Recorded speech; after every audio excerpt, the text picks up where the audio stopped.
discussing the premiere episode. We are here, ladies and gentlemen. What's going on to everyone? Welcome back. If you all was able to join us less than 10 minutes ago, we did the watch along, which was a lot of fun.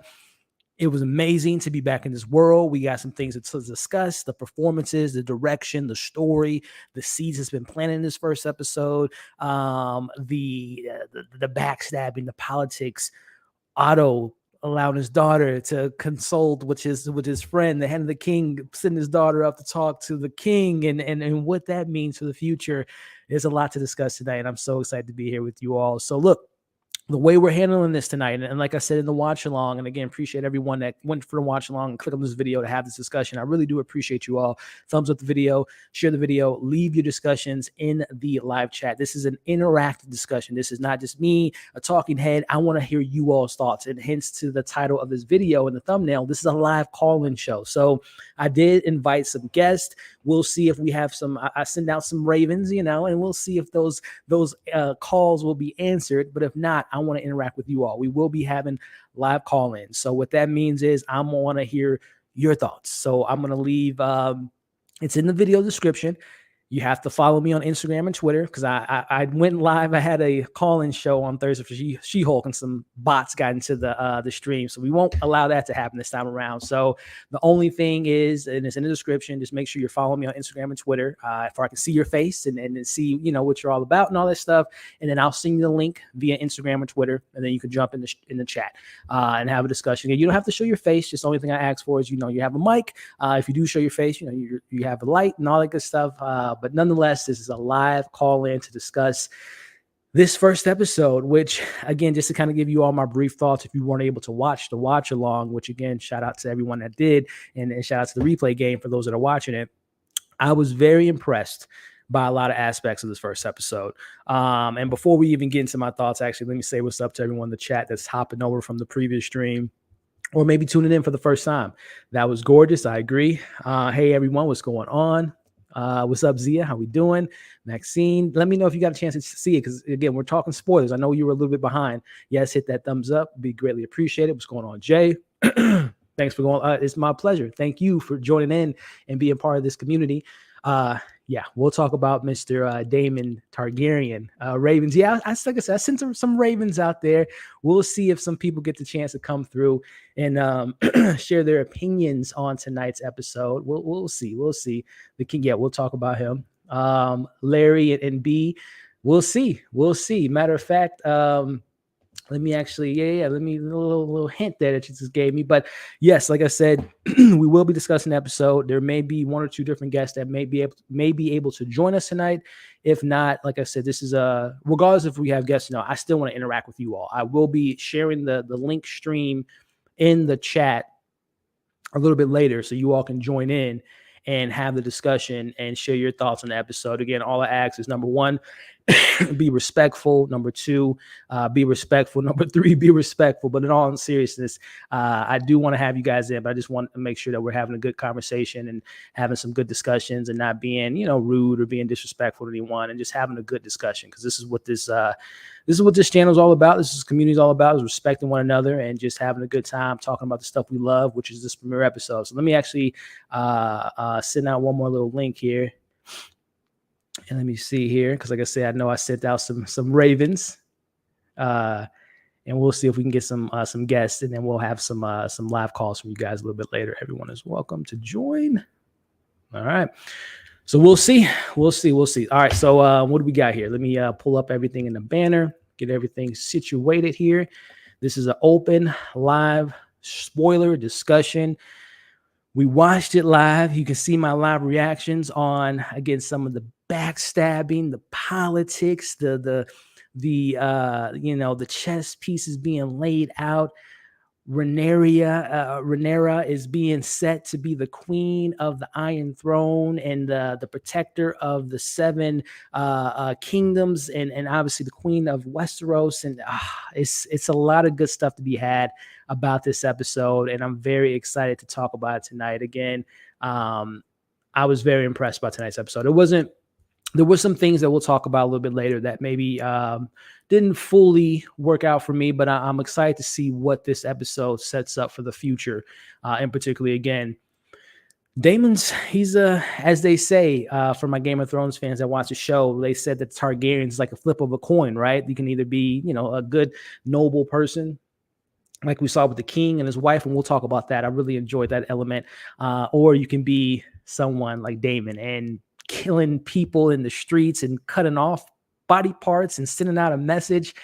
Yeah, that's a Targaryen for you. You never know. Again, it's a flip of a coin, as they say. Let's see here.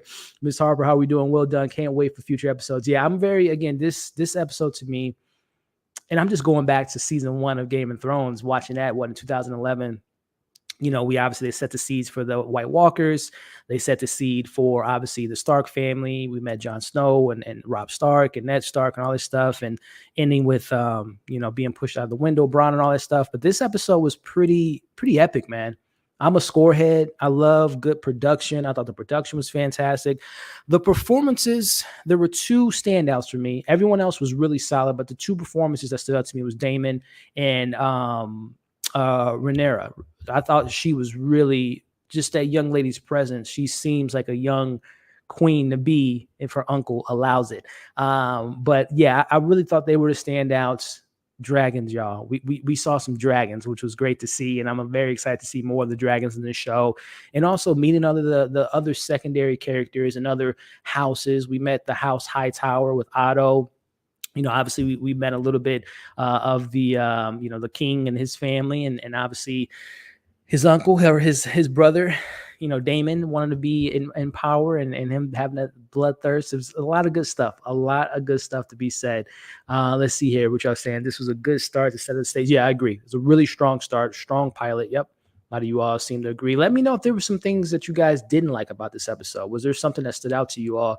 Gotta watch Daemon, and Daemon's definitely someone we gotta look out for. And as I said in my watch along, I'm very intrigued to learn more about Daemon, to see, again, it's a flip of a coin with the Targaryens, but what is it that motivates him? Why does he have that bloodthirst, that hatred, that, just kind of feels like he's been left out by his brother and stuff like that? I wonder where all that stems from.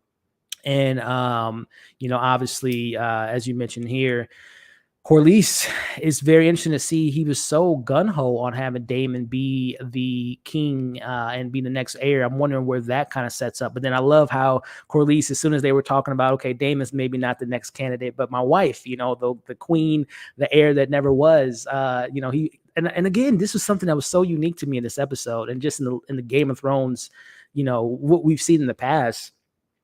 We don't see a lot of relationships, like healthy relationships in Game of Thrones, and particularly with people of power, kings and queens.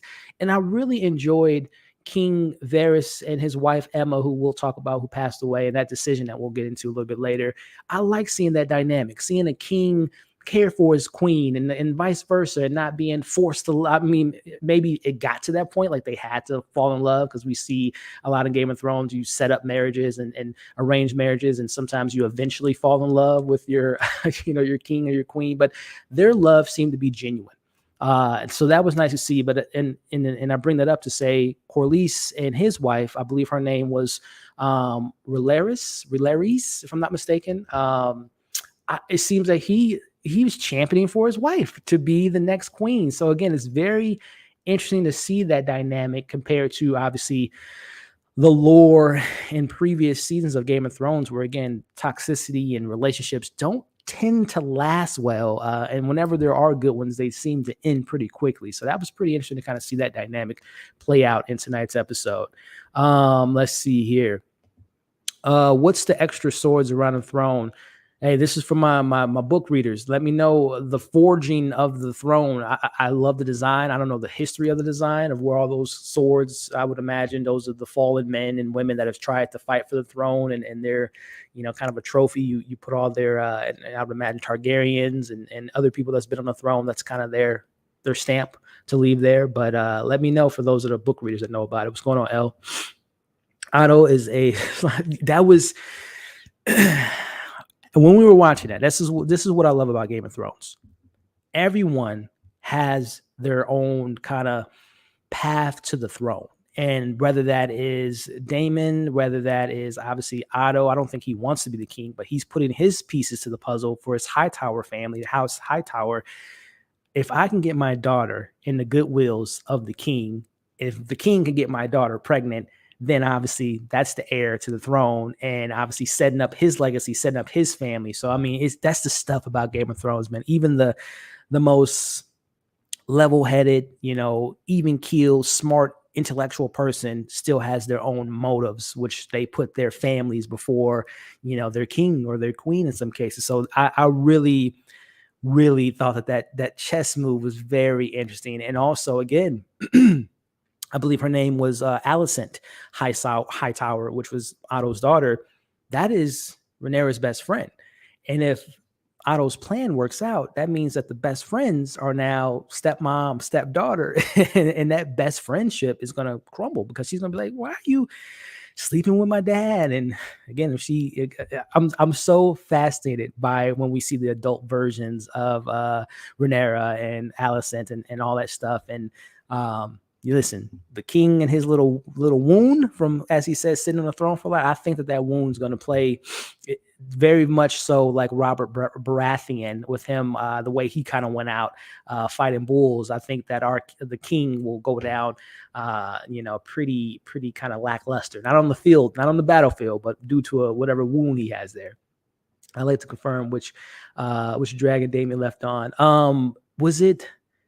This is what I love about Game of Thrones. There's so many characters. It was Silex, if I'm not mistaken. They said the dragon's name at the very beginning, but I'm pretty sure that was the dragon that we saw Rhaenyra come through in at the beginning. That was his dragon there. But Damien was speaking facts in the end of the throne room. Yeah, he was, it's a lot of stuff he was saying there, and about the family and his brother not kind of coming to him and keeping their family strong, and him not having his brother to his side. But I mean, come on, Daemon he's a psychopath. I wouldn't want him to be the hand of the king with his methods that we saw in this episode. So what's going on, Johnny? Extremely strong pilot. Well done. I really love all the political intrigue already. Yeah, same here, Johnny. I thought that stuff was really well woven in, really well developed, if you ask me. So like I said, guys, I am, let me put it in the chat, by the way, because like I said, this is a live call-in. Excuse me. If you guys want to join me, let me see here. Just make sure you're following me on Instagram or Twitter. I'm just going to put it in here now to join the stream. Oh, it's too many characters. Let me see here. Just send me a request on Instagram or Twitter. I'm going to put in the link. Follow me on one of those if you're not already. And then just say, hey, E, I want to come on. I want to join. And I will send you all the link. Let's see here. Hey, do you still have a opening for? Yeah. So, yeah, let me invite someone else. But like I said, if someone wants to call in now, hit me up, IG, Twitter, and come and join me. I would love to have you on and share your thoughts on tonight's episode and get a discussion going. But in the meantime, let me send out a link right quick.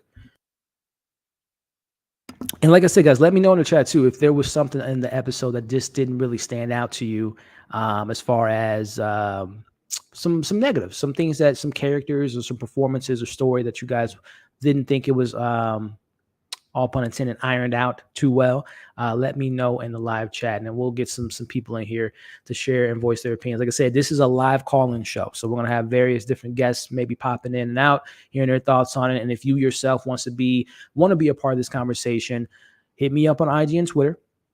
Either one, if you have one or the other, you can hit me up on either one of them and say, just shoot me a DM, say, hey, I would love to join in and share my thoughts on it. And then once you do that, I'll share the link with you. And again, if you want to show your face, just make sure you have a good light set up, or if you just want to talk, make sure you have a mic and a quiet environment. You're not playing the YouTube where it's echoing. So like I said, this is something I want to do every Sunday. Watch-alongs, live discussions, interacting with you all. So that's the game plan. So we'll see if we get some people in here and get a conversation going. But in the meantime, let me check in with the comments here.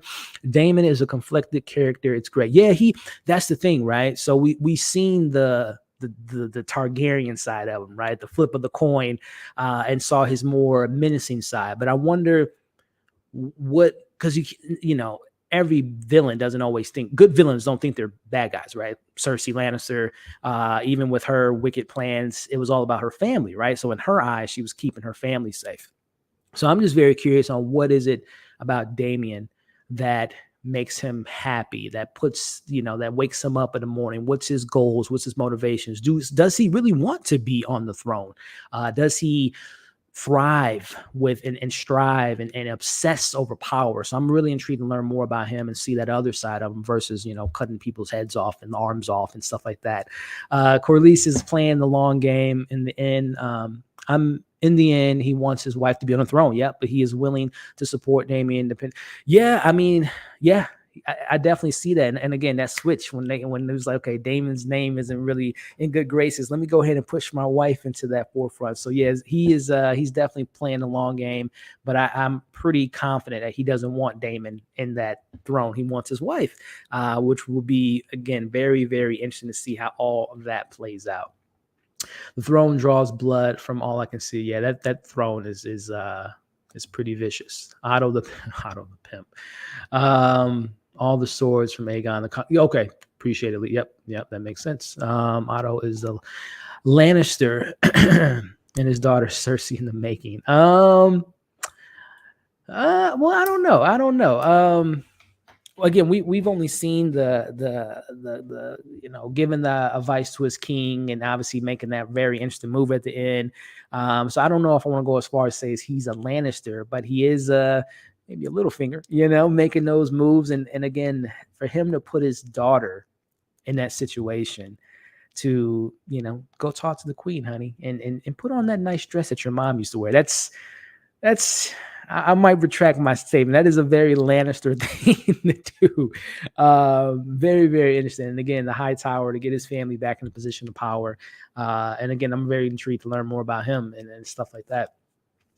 I see it lasting about 5. Theoretically, they could keep it going to time. Oh, you're talking about 5 seasons, and I think it could be the best to leave it contained, especially. Yeah, I think, if I'm not mistaken, George R.R. Martin, who's heavily involved in the writing and the production and putting the show together, of course, with other great minds. I believe I read somewhere that they at least have 4 seasons mapped up, if not 5, if I'm not mistaken, Zia. So yeah, it definitely has the story, like you mentioned, with time going back in time, as we saw in this episode, fast forward in time, even hell going back to Viserys, the king, and seeing him as a young child, and him and Daemon growing up, and how their father led. Was his father a good king, bad king? So yeah, you can definitely play along with the timelines and jumping and stuff like that. So in the self-containment aspect, I like your comment there. I would love it to stay, very kind of within the narrative of the Targaryens, when they were at their peak, and obviously seeing them to their downfall from within too, which is so crazy, right? An empire being torn down from within. That ticked me off when he sent the girl. Yeah, that was... Again, that was a very Game of Thrones move, right?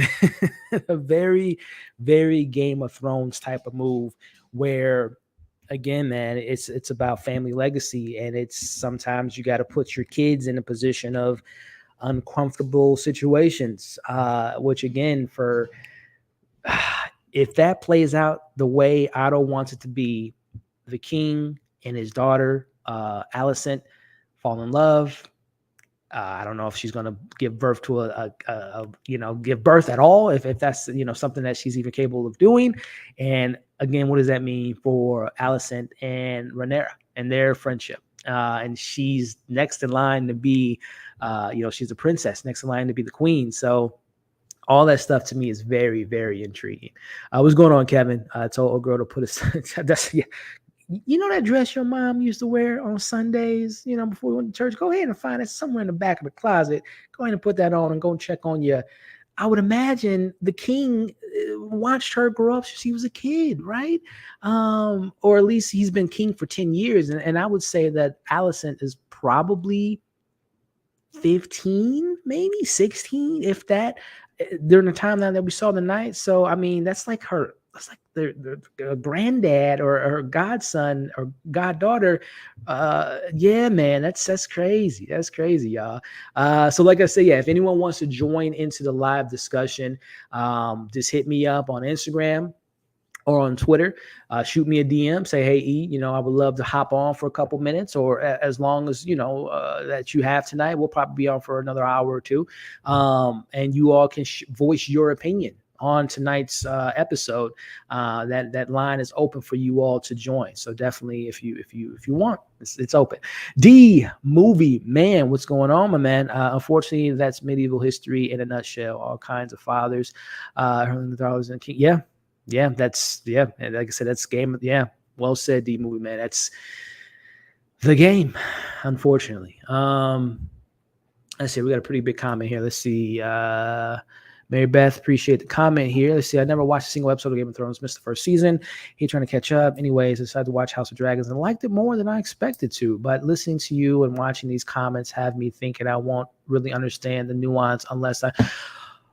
You know what? That's a great question, Mary Beth. For me, and again, it's obviously coming from someone that's seen all the episodes, that owns all the episodes. Haven't read the books though, so I'm not like, steeped into all of the Game of Thrones lore and mythology. But as far as the show goes, based on this pilot, I'll be honest with you, Mary Beth, I don't think you have to have seen a single episode of Game of Thrones. Obviously, there were some hints that they mentioned a Baratheon. There was a Baratheon that bend the knee, a Baratheon that fought, in their battle royale style. We got little names like that. We heard the Starks, little things like that, and a couple of the Vel, and little names that we've heard of and seen, obviously, in Game of Thrones, but nothing detrimental to the experience, if you ask me. And again, this is coming from someone that's seen it all. I don't think you have had to have seen one episode of Game of Thrones to understand what was going on in this show. Honestly, I feel like the rest of the show will be more opening for everyone. So, but let me know, everyone in the chat, for Mary Beth's question, do you feel like she had seen Game of Thrones to understand some of the nuances? It's like I said, from my personal opinion, Mary Beth, I don't think you had to. I think you can go in as cold as possible and understand what's going on in the narrative without having seen the previous 8 seasons of Game of Thrones. So that's just my opinion, but let me know what you all think about that in the comments. Yeah, he definitely is. Good call on that one. This episode was perfect. I wouldn't say it was perfect, but it was pretty damn good. But I'm glad you enjoyed it.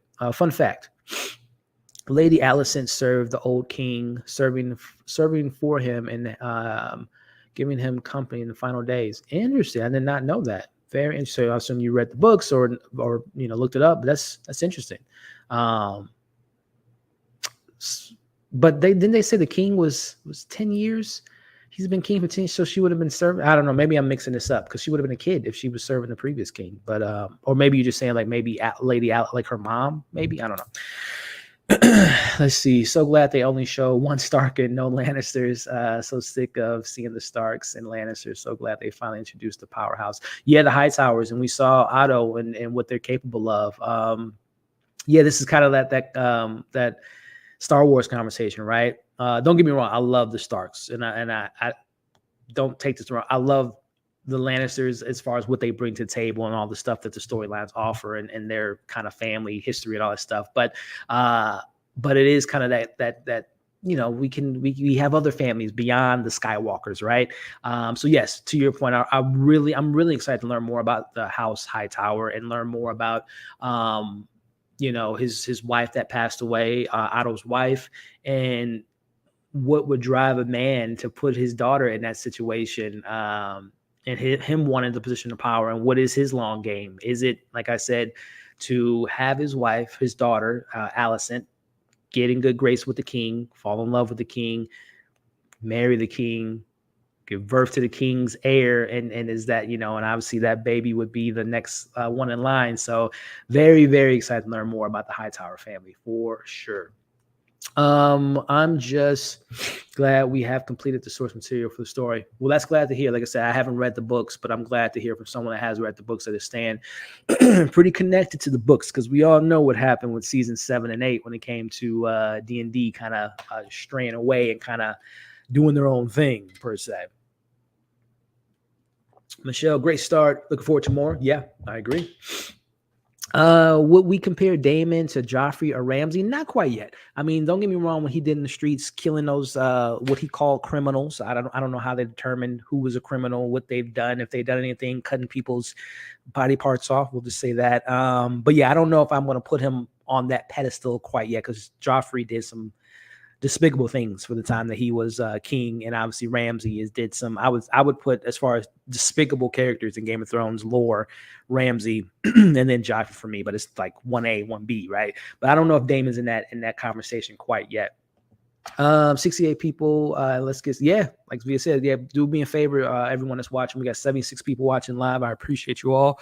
I know, there are so many people right now probably having the same discussions that we're having tonight, and the fact that you all have decided to join in, it means a lot to me. So I really do appreciate you all. And if you all can give the video a thumbs up, share the video, and all that good stuff, that would be greatly appreciated. But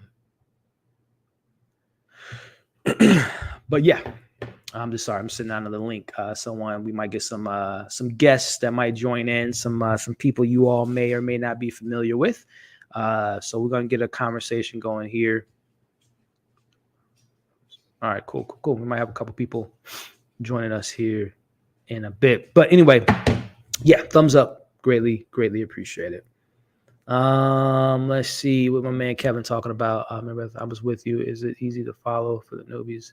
Yeah, I'm glad to hear that, Kevin, that you were able. Okay, so that's good. I'm glad you felt that way, because like I said, as someone that saw the previous 8 seasons of Game of Thrones, I didn't feel like oh, that was inside baseball. Like, no, I thought it was a really good episode to kind of welcome newcomers in. But yeah. Loving the world building. The Game of Thrones universe is great, and that can't wait to talk about the dueling scenes.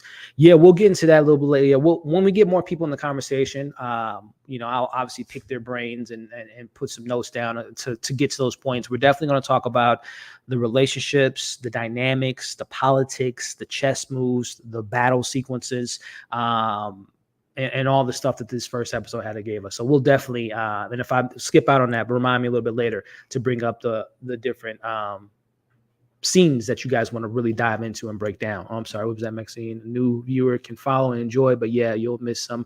Like I said, the Baratheons, the Stark family, the Lannisters. Sure, you might not know what those names mean, but I didn't know what those names mean in season 1, but you obviously kind of learn as you go. So I don't think it's kind of like a comic book fan. Like if you read a comic and you like Marvel movies, right? The Marvel movies at this point are really not beholden or, stick to the script when it comes to the comics. They're doing their own thing.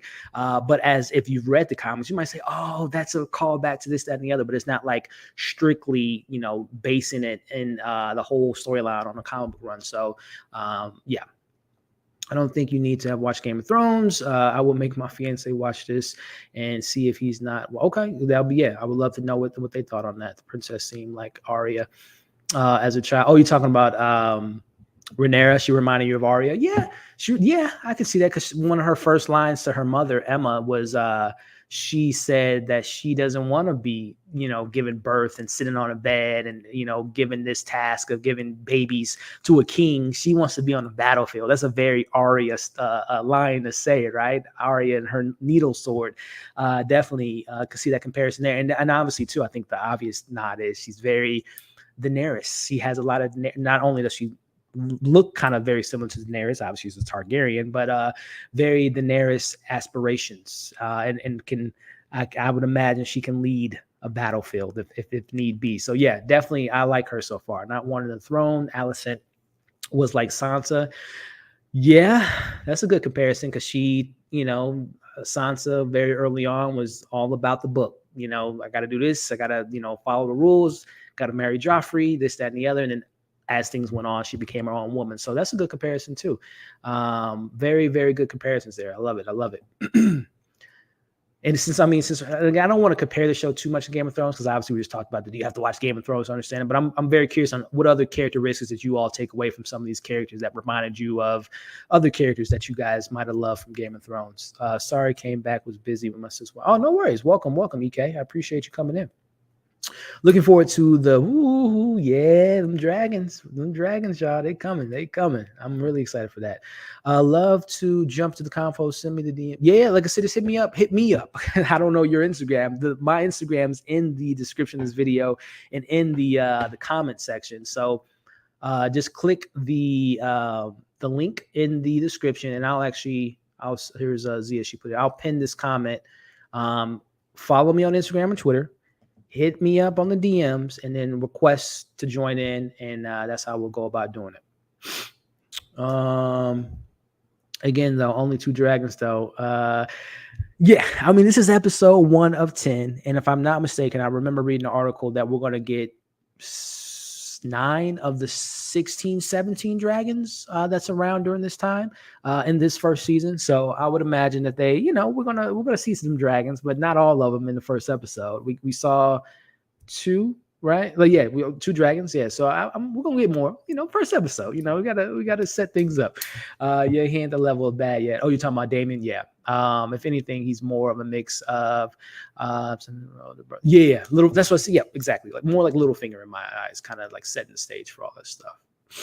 Let's see. Yeah, I love using the White Walker story as a way to connect both series. Seeing the Valyrian dagger again brought a smile. That was pretty cool because obviously, like you said, a little nod, right? Obviously, we know what that sword meant for young Arya, but yeah, very, very cool little nod of the hat.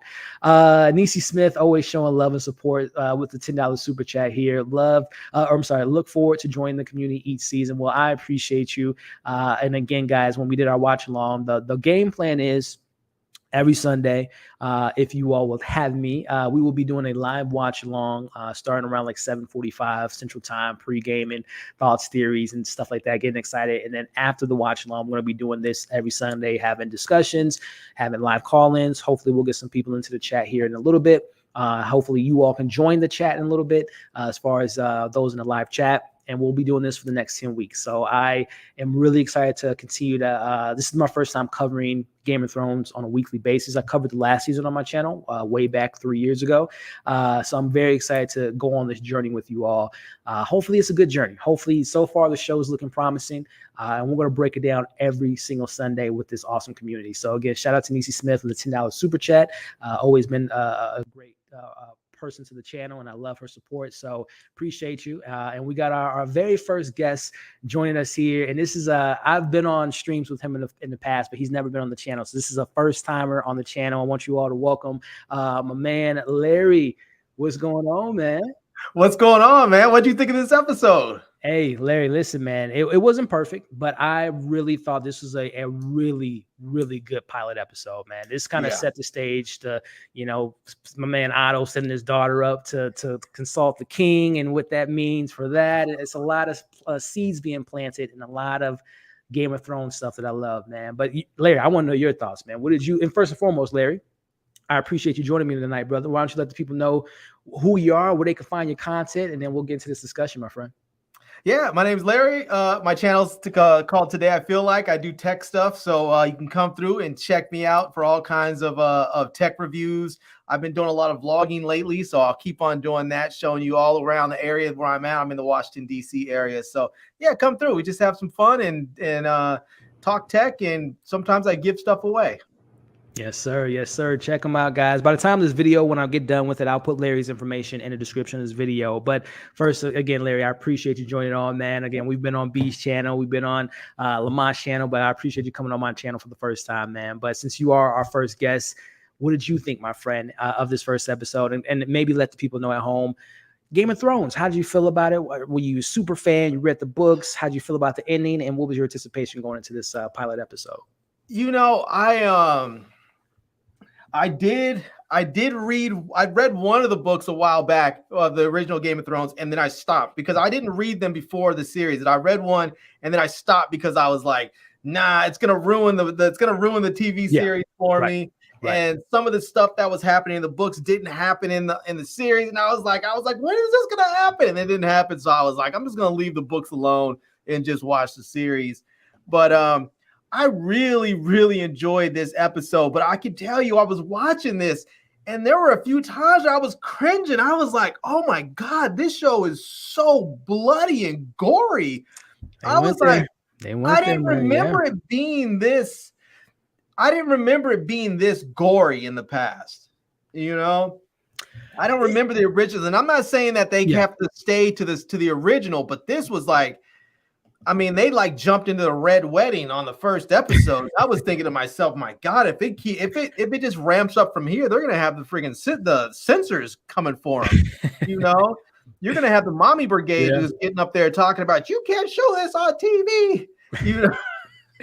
Hey man, I mean you're speaking facts, Larry. I mean from the get-go, I mean we saw unfortunately Emma, the queen, pass away with and that tough decision that he had to make, which I was thinking that Rhaenyra was going to maybe have some resentment towards her dad for choosing her son, who ultimately didn't even live. Which we'll talk about that. I have that Maester, when he was holding the baby, he had that look on his eye. Like I don't know if he did something to the baby or he knew the baby was gonna live, but we'll talk about that later. But yeah, man, you see her die and Daemon chopping people's faces and limbs and private parts off. Yeah, man.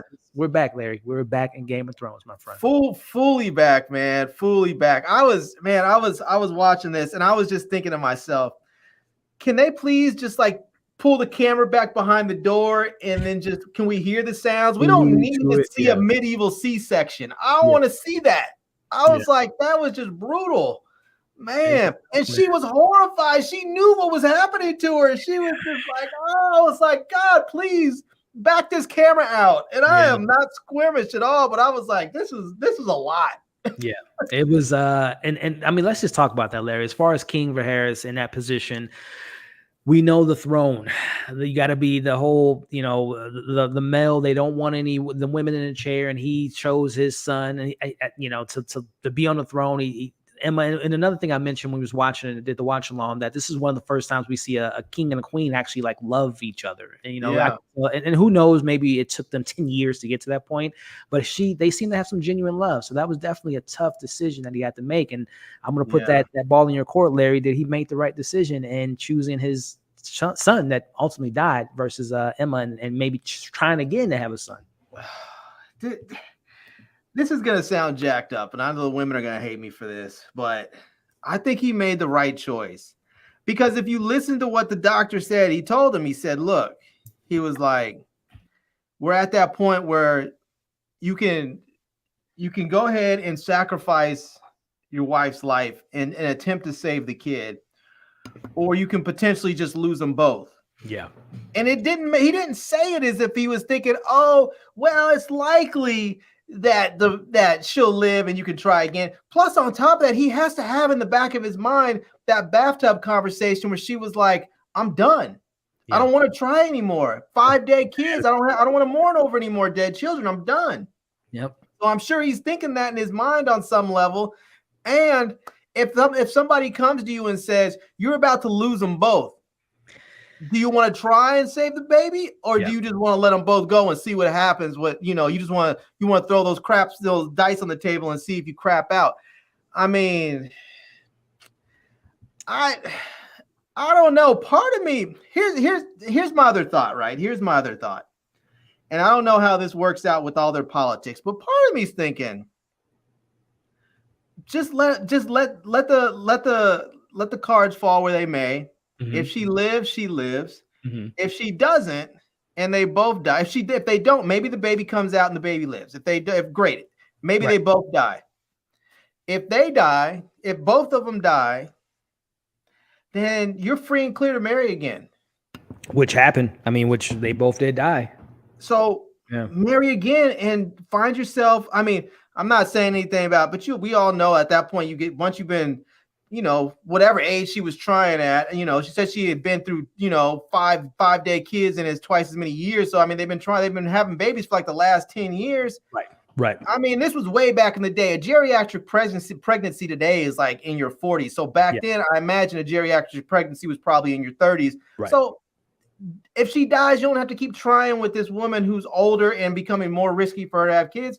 Yeah. Just go find yourself a nice young chick. Go find yourself a little 18-year-old chick. I would say younger, but I don't want people to get all up in arms. But the reality is, the times, he probably would have found himself a little 14, 15-year-old girl, and she probably would have been pregnant within a couple of months of them getting married. Larry, it's funny you bring that up because Mr. Otto Hightower, the hand of the king, seemed to have put that position of that opportunity in front of the king. It seems like he wanted his daughter Alicent Hightower to put on, her dead mother's dress to go up to the king and make sure he's okay. In other words, plant that seed.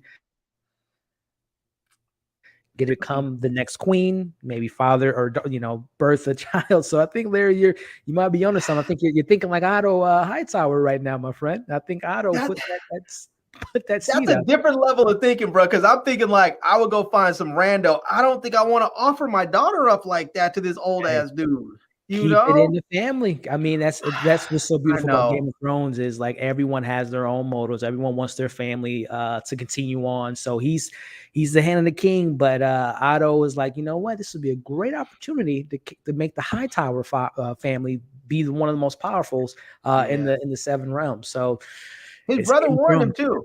His brother warned him that that's who that's who he is. That is who your hand is. He is everything he has is what he's going to try and take from you. Yep. He doesn't have anything of his own. He's nothing. He's going to try and take everything that he has. He's going to try and take it from you. Yeah. And I'm just like, man, that is so true.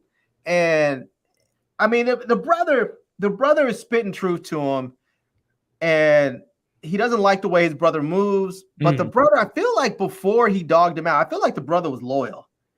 I feel like Damon was loyal. Yeah, I feel like Damon was loyal until basically he dogged him out. Then I feel like he was like, oh, okay. I sat up here and told you you're weak and I'm protecting you, but now I'm just about to show you how weak you really are. I mean, he sent his brother off now, and I mean, that's something I mentioned a little bit earlier.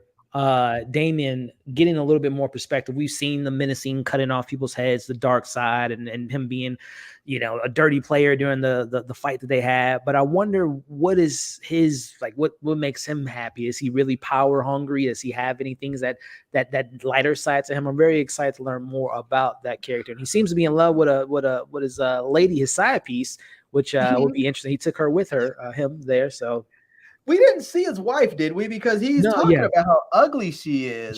She's from the Vale, And I was thinking, man, is she really that bad, bro? But I mean, I can imagine how upset you would be if here you are, you're this prince, second in line, and you get stuck with this mud duck, That reminds me of when Robb Stark had to marry one of the I can't remember the guy's name, but his daughter, he thought it was gonna be ugly, but she ended up being beautiful. But he ended up dating marrying the other girl, but ended up getting them killed. But that's it's part of those days, man. You gotta just take one for the team, as they say. Yeah. It's funny. I've been watching this show called what is it, Queen Elizabeth or Elizabeth? I don't know. One of these medieval shows. It's on Stars. And she referred to a friend of hers talking about, what am I supposed to do? Be like a peasant and marry for love? But it's funny when you think about it, because people who are rich and they're wealthy and they come from these moneyed families, they marry they marry for power, they marry for money, they marry to consolidate their wealth and their power and position. And I think it is sort of a peasant idea in some respects, or a commoner's, I should say a commoner's, idea of marrying for love. But this is go ahead there. I'm curious to see what's going to happen with Damon, because he's going to have some real conflicts, because he's going to be going up against his niece, who he adores. Yeah, or at least appears so. And which I was going to say kind of ties into this great question here. We got another guest we're going to bring in here in a second. I want to get their thoughts on it. But it says, he thinks that Damon and Rhaenyra have maybe some a love arc potentially, because there was some, when he gifted that gift to his niece, that seems to be a little bit more. We know they like to keep it in the family and Targaryens. Larry, what do you think about that, man? I'm not ready to see that, but I could definitely.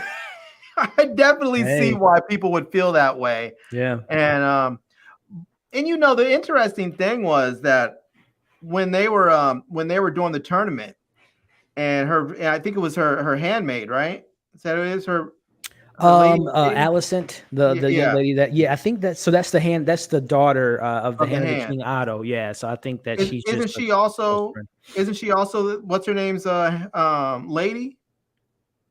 I don't think she's right now. It looks like Otto wants her to be the next queen, but I don't think she's spoken for at the moment. Okay, so But if you notice the way she looked at her when he asked for her favor, yeah, and it was sort of a mixed thing because she looked sort of flattered in one way, but so the daddy was like, but the dad was like, oh hell no. Yeah, he was angry, but he also knew like I can't say anything. Right. And in all honesty, what was the daughter gonna do at the same time when the dude comes and asks? The Was she prince gonna refuse him? the leader of the night. That's a tough call. But what's her name? Also kind of looked at her like she looked a little salty at her, So maybe she does have some feelings towards her uncle. Wouldn't be the first time in Game of Thrones. Yeah, brothers and sisters and all, and Cersei sleeping with her second cousins, and man, that's just the way it is back in the day. That is the way it is. To bring in our next guest here, I've had him on a fantastic show that I can't wait for season 2 on Apple TV Plus, Severance. And this gentleman here is a director, writes his own movies, and just a very intellectual individual. I'm very excited to have him back on the show. I'm talking about my man Johnny. What's going on, man? Hey, nice to be back again. That was a good pilot. I enjoyed that. Yeah, man. I thought it was really solid, Johnny. Before we kind of get you back into the discussion, man, why don't you let the people know, like I said, I talked a little bit about you, being a director and all that, but why don't you let the people know what you do for the fine folks out there, Johnny? Sure. I'm a screenwriter here in San Diego. Recently participated in the 48-hour film project. We actually got an award for the film too. So we're going to the finals. So hopefully we can end up in the U.S. finals. But I'm primarily a screenwriter. I've directed and I've produced mostly small films. Like a lot of people that live in Southern California or other areas, I'm trying to get my other stuff produced and writing scripts and, just hustling. Yeah, man, that's the name of the game, hustling, my friend. And those are fun. Yeah, those 48-hour film challenges or projects. I've done a few of those, shooting them, not writing them. Yeah. So. Well, that's awesome. Well, best of luck to you, Johnny, man. But hey, jumping right into the discussion, Johnny. I know you said it was a solid episode. Me and Larry were just kind of discussing the politics and the daughters being handed off to the king. What did you think about the relationship between Rhaenyra and her uncle Daemon? Is there some? Oh, I think there's something underlying there, and I think the actors kind of hinted to it, and they almost kind of blew it during some of the interviews. They hinted that there's something there. Okay. And like you said, when I was waiting to come on, you used the exact language that I would have used. They like to keep it in the family. Yeah. That's I mean, these are the strong bloodline Lannisters. You know what I mean? Yeah. It's something about occupying King's Landing that makes you want to keep it in the family. Keep it in, yeah. One thing that I didn't really know that I was going to feel this way until I started watching the episode, and then I didn't really feel the way totally until it was over. But it was just so nice to be back in King's Landing again. Yeah, it just felt so good to be back in King's Landing. And then at the end, when they started to play the music, it was so great. It was like the music from the original show. They're overlaying it at the end. It was great. Yeah. I was hoping that they would have like more of like a little featurette about what's doing the episode. I don't know if they're going to have that in the future, but I know after I got done watching, they had the little 5-10 minute discussion with the directors and the writers and stuff like that. Oh, okay, maybe I missed that. But yeah. Yeah, I like Ryan Condal. I liked him, and I liked the show Colony. That he was the he ran that show. He created that show Colony. I don't know if you ever watched that, but I haven't heard. It was pretty solid. Yeah, I like him. Yeah. I mean, and to that point, Larry, I mean, I know you're a big tech guy. You shot things, directed things yourself. Production wise, Larry, what did you think about just kind of the score, the look, the feel, very similar to Johnny here? Did you feel the kind of, I guess, the nostalgia of being back in King's Landing and seeing dragons and costumes and production? What do you think about the production of this episode, Larry? Yeah, it was phenomenal. I'll tell you one thing that I really loved about the production is that you didn't notice it. It's like it didn't get in the way at all. It just disappeared. And that's what you ultimately want. There was nothing where you were like, oh, that's so cool. That's such a great special effect. And it was it just disappeared into the story. And that's exactly what you want. And it was pretty fantastic. I agree, man. And again, it was easy to see everything like that, like the second to last episode of Game of Thrones. And I was like, I need to shut all the lights off in here and change the settings on my TV and watch it again. I need to buy some blackout curtains. Yeah, right. I think if not mistaken, Miguel directed that episode too. Who directed this episode? If I'm not mistaken, Miguel. He's directed some of the best episodes, and I think he's going to direct a couple episodes this season. One being this pilot. So I ended up actually watching that episode on my iPad Pro because it was the best screen that I can get a hold of. I'll never forget that night, especially when when everything, it was just so dark. It was such a dark episode. You guys are so right. Which I guess brings me to a point, just kind of on that note of, what obviously they were fighting the White Walkers in that episode. The dragons, someone mentioned it earlier. We only got 2 dragons in this episode, and apparently we're going to get 9 of the 17 that were around during this time.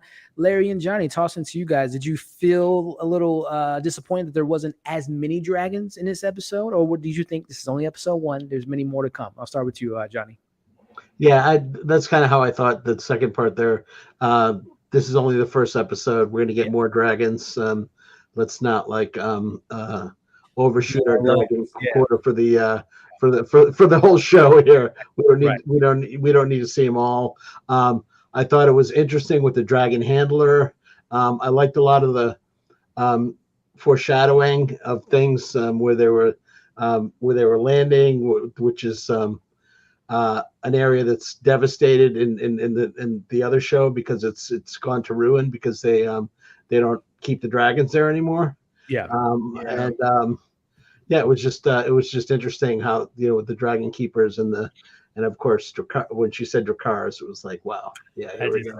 Gave me chills, man. Larry, what about you, man? Did you feel a little lackluster on the lack of dragons, or again, kind of similar to myself and Johnny, that you were okay with just seeing 2 because we got 9 more episodes to see all the dragons that was around during this time? I wasn't disappointed in not seeing all of them until the funeral scene, because at that point I wanted to see all of them up on that hill, sort of like standing at attention. Yeah. I wanted them all there paying their respects and just having one just seemed like it just didn't seem like enough. Gotcha. Well, again, I'm expecting future dragon fights, aerial fights between the dragons, and also too, because one of the things about Game of Thrones, and knowing that it was a different time and they did the best they could with their production, but all the Daenerys' dragons, they looked the same. They didn't really couldn't tell the difference between what dragon was which. So I hope that when we do see the potentially 9 dragons this season, that they all have like different looks, different scales, maybe different fires that they throw out. So I hope that we've already seen a gold and a red one. Right, exactly. So already 2, we can tell the difference of the 2. So I hope that the next few dragons we see, we can definitely get a little bit more variety of the dragons in this show. But there was something. Oh, go ahead, Larry. I had a question. I wonder if there's any symbolism to the colors, because we know what's her name's dragon, the daughter. I keep forgetting all. There's so many names in this show. I just forget them all. Write it down. Rhaenyra. Are you talking about Rhaenyra? Yeah. Her dragon is gold, and her uncle's dragon is red. But when he brought in the city people, they all had new. Even the king had mentioned, "I see you guys have your new gold, your new gold capes, or whatever they were." I wonder if there's something to that with the color scheme there. I'm pretty sure there is. I'm sure a book reader out there could probably explain. I haven't read the books, but I'm pretty sure there is some significance to the distinguishedness of the look. Johnny, do you have anything to add to that? Yeah, I haven't read anything either, but I thought that was a good.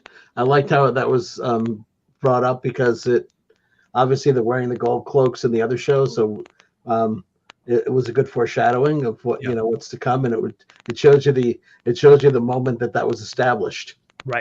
Right. Well, speaking of establishment, someone asked this question earlier, and I gave my 2 cents on the matter, but I want to know what you all think, especially from seeing the previous 8 seasons of Game of Thrones. For someone that hasn't watched Game of Thrones, do you think this pilot episode was a very welcoming to all people that maybe have never read a book, maybe never seen a frame of Game of Thrones, or did you all think that it was maybe too inside baseball for newcomers? Starting with you, Larry. No, I thought this was I think this was a good way to start someone out who hasn't watched the series before. Yeah. You know, they I mean they obviously they talked a little bit when they gave those opening slates and they talked about some of the history. This is both, Yep. you know, this was 172 Aaron years Hall and before all that this stuff. or that. Yep. And all that was great for us, for the people who are already watching Game of Thrones, but for Mhm. people who didn't watch it, I think they're coming in clean. And I think it's a really nice introduction into the world. It's probably, for some people, I think they might be turned off a bit by so much brutality and blood and gore. So that might hit a little too hard for some people. Yeah, I that's think not if you used to watched it. Yeah. Game of Thrones, Yep. then you were like, that's a lot, but I get why they're doing it. I get right. Yeah, you yeah. know, so but I think if you like this show, I think you're more inclined to maybe want to go and watch the other seasons. I would think so too. I would think so. And I totally agree with you, Larry. And that's what I said earlier, that I think this was a very welcoming first pilot episode where, of course, we heard the Baratheons, we heard the Stark family. They mentioned the Lannisters, the dagger that killed the White Walker. Those were cool little Easter eggs and nods that we can appreciate. And then, like you said, Larry, someone can go back and kind of read, oh, that's what they meant from that. But same question for you, Johnny. Do you feel like this first episode was a very welcoming episode for newcomers, or it was a little bit, like I said, kind of inside baseball for some people out there that might be new to the source No, material? I think it was pretty welcoming. It's hard for even us who have seen the other show to keep track of some of the names, because the queen that never was, her name is Rhaenyra, I think, and the other one's Rhaenyra. Yeah. So they're very similar names, and once you figure out who's who, and it's kind of like any other universe that you're watching. Like when you're watching a show, like if you start watching The Expanse or whatever show that you're starting with, you have to learn that universe, and you just have to give yourself some time. And hopefully they won't be repulsed by the violence. It's funny because I just read an article today that said there's not going to be any gratuitous sex or violence in this show. Really? Yeah. That was one of the reasons I didn't watch the original Game of Thrones initially, because I thought, okay, this is too popular, it's too cool. And then when I started watching it, I got so hooked on it that it was during the time of Comic-Con, I think it was like 3 years ago at this point, when it was the last season of Game of Thrones. I got so hooked on it that I was binging it, and I was watching it on my phone, literally on the bus to Comic-Con, because I wanted to catch up in time because the new season was coming out. But yeah, I think it's a welcoming show. You just have to kind of, especially if you're somebody that's into fantasy, if you're into political intrigue too, you just have to figure out who all the players are. Right. No, I totally agree. And by the way, let me know if did you guys hear? I don't know if someone's mic was going in and out there.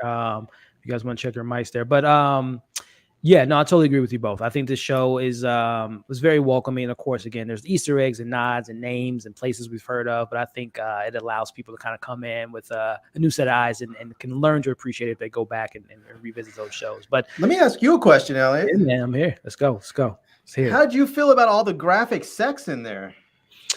Honestly, Larry, and it was funny because we did the watch along, and again, it's so we've seen it all. I thought it was if I'm being honest, I don't know, it speaks to me, but it seemed a little tamed. If I'm being honest with you, it didn't seem really, because I'm thinking of when Khaleesi and Drogo had their wedding night and how forceful he was, and other forceful moments of the show. I thought this was very tame compared, especially Littlefinger and his whorehouse.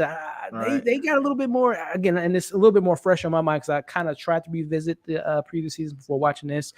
I think it was tame, if I'm being honest. It might just be me, but do you disagree? You thought it was a little over the top? I mean, for me, it was fine. And maybe I felt a little way about it because my niece loves fantasy stuff. She reads all kinds of fantasy books. She loves Dungeons and Dragons type stuff, and obviously, she was much too young to watch Game of Thrones when it was out. And I was hoping I was like, oh, maybe this is a show I could watch with her. Besides, there's something else I can watch with her besides Marvel stuff. Maybe Lord of the Rings. You might have to watch that show with her. Yeah. And then there was so much violence. I was like, maybe we can still do it. But then when the sex scenes came up, I was like, this is too much. I was like, they basically just had, a giant Roman orgy in there. It was just like the dude's giving a speech and the guy has a woman doggy style. He doesn't even bother to come out. Yeah. He's just sitting there turned around listening. I was like, no. I was like, I can't have my niece watch this. No, I mean, she's 14. Yeah. I was like, I know it's terrible, but I guess I'd rather have her watch violence than graphic sex, and so it was just too much. Gotcha. What about you, Johnny? You're gonna have to find all those parts and tag them and fast forward or something. But it's gonna be so hard. It's like I said, they said that there would be no gratuitous sex or violence, and they lied to us. But that's neither here nor there. Yeah, no, I agree. Yeah. And I think some people. Let me see. I think I saw. And Johnny, I think if you can, man, can you check your headset? Because it was when I heard it again when you started talking. If you want to check that out for me right quick, man. But Zia says, yeah, okay, so I'm not the only one. Okay, good. I didn't want to seem like I was a freak out here. How is it now? It's still a little static. You hear it too, Larry? It's a little static. Yeah. Okay. Let me try something different. Yeah, take your time. For the, I'm just going to mute you for a quick second, Johnny, just for sure. a little bit. Yeah, like okay, so it's a little bit tame there. He was in the horror. Yeah, and then again, he was, and again, knowing the time that they were in. What Zia said, "Come on, Larry, it's HBO. It is it is HBO." And I was watching this in my mindset. I was thinking, God, this is like a Skinamax episode or something. But you know what? I was probably because I was thinking of it in the mindset of, I hope I can watch this with my niece. And every scene that popped up, I was like, nope, nope, nope. Yeah. Well, I guess She-Hulk it is, Or like I said, Lord of the Rings in a couple of weeks, which I don't think that show can have any sexual content on there. But a guy that I was curious about, Larry, and I want to get your thoughts, and we'll get Johnny back in here in a little bit. And guys, again, thumbs up, share, leave your thoughts in the comments. But this gentleman here, Larry, I believe his name was Lord Corliss, if I'm not mistaken. And from what I remember from the little bit of, I didn't want to read too much and Google stuff, but from what I remember in the kind of description of his character, he's one of the most wealthy. He comes from one of the most wealthiest families in King's Landing. He's the king of the seas. He's a sailor. He's someone you don't want to mess with.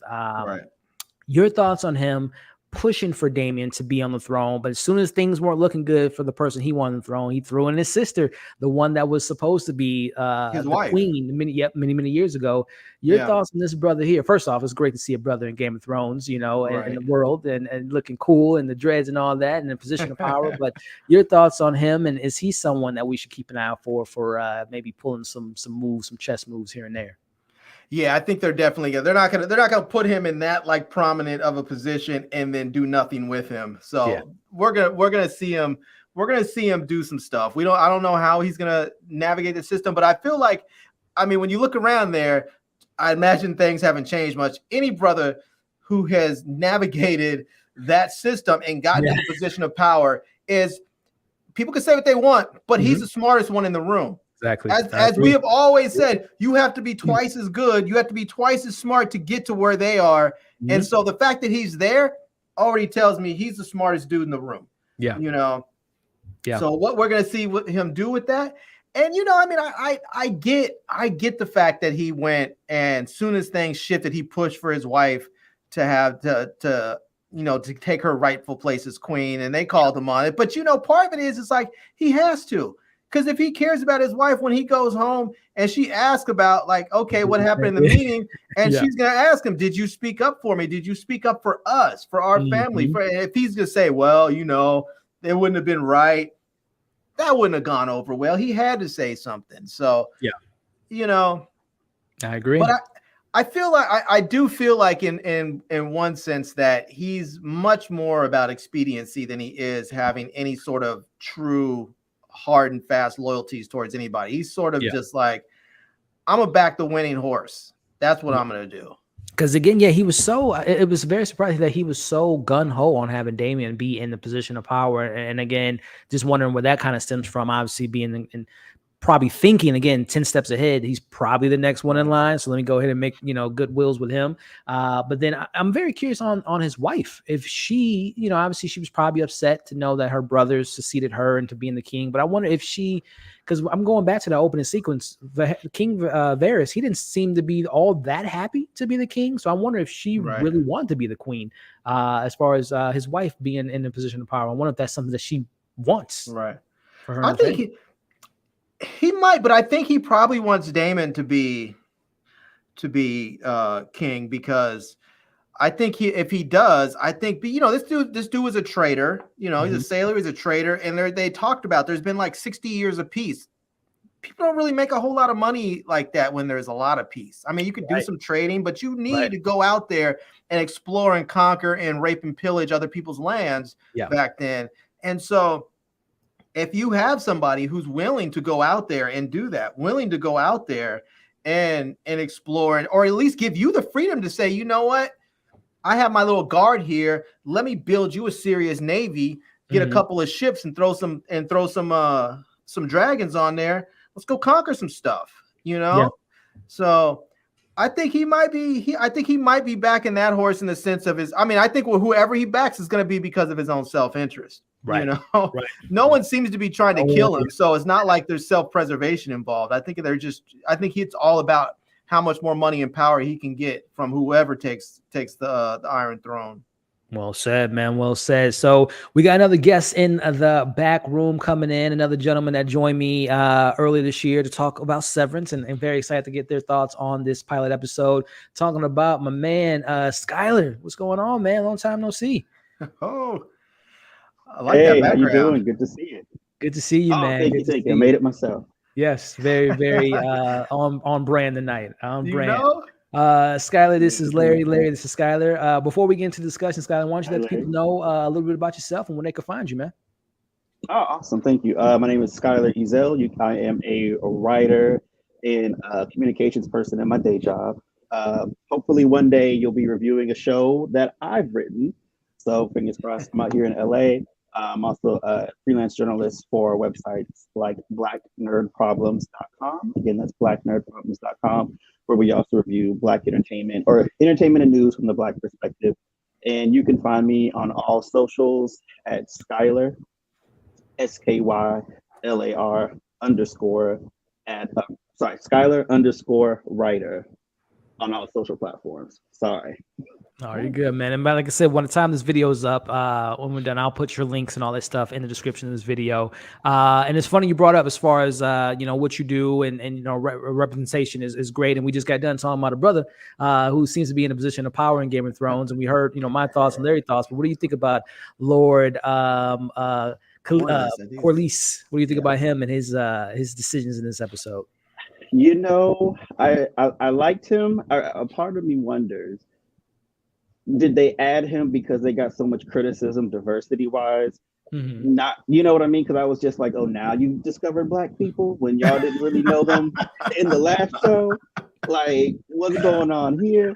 But other than that, I liked him as a character. I love how he was repping for his wife. Like, you got another heir, whatever. I was like, I like that. You don't think his sister's gonna gonna hate on them for that?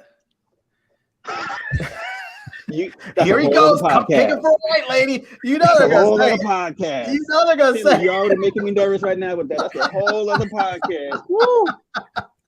Jesus. But other than that, I liked him as a character. I thought he represented. He knew how to play his position very well, and I think I'm curious to see what I have. I did see they have a kid, or let's say with somebody else's light skinned child. Yeah. But I was like, okay, so there's Black Targaryens. Once again, where did they go? Where are they? Yeah. So. Yeah. I would love to see that. I would love to see that little sister flying a dragon. That'd be dope. I want to see all the we talked about earlier. I want to see all the dragons. I want to see all the dragons being ridden on, battles and all that stuff. And I hope that we get that in the future for sure. You know what I kind of wonder? I want to see who all writes on the show. Because remember when they were all like, when I forgot the main character, when she's riding on the dragon, she comes home and they're like, "Ooh, you smell like dragon. You smell like." I was like, "Did a Black person write that?" Like, you smell like outside. You know what I mean? Yeah, you just come outside and wash your hands before you sitting at the table. Yeah, because he was like, you smell like dragon. I was like, who wrote this? I love that expression. You smell like outside. Because you know exactly what it means too. Yeah. You know exactly what it means when someone says it. Yeah. No, like you guys both said, I'm very intrigued to learn more about him and a little bit more about his family. And again, like Larry said, how do you get to that position? I would love to see how he got in that position of power, and how did he, you know, the love between him and his wife, is it genuine? Do they really love each other? Is it all just a ploy to get in a position of power? So again, that's just one of the lovely things about Game of Thrones, is all the people's motives and what drives them and what motivates them. So I'm very intrigued to learn more about them. But one of the relationships that I want to get both of you guys' thoughts on, and you know, Skylar, starting with you. Again, me and Larry talked about it earlier. Alicent Hightower, the daughter of Otto Hightower, and obviously her friend, Princess Rhaenyra, are very, very great friends until her father, Otto, sends her up to consult her dad. Do we think, Skylar, that this is something that will end up breaking them apart as best friends? Like, wait, you're sleeping with my dad, and now you're my stepmom, and do you think there's some animosity between Alicent and Rhaenyra that's going to be coming soon? Yeah, and first, let me give a quick disclaimer real quick. I turned my AC off so y'all could hear me, but it's a little hot. So if you see me doing this, that's why. Good. You're good. I mean, you got a dragon behind you, Skylar. So I got a dragon, you know, so it's hot, right?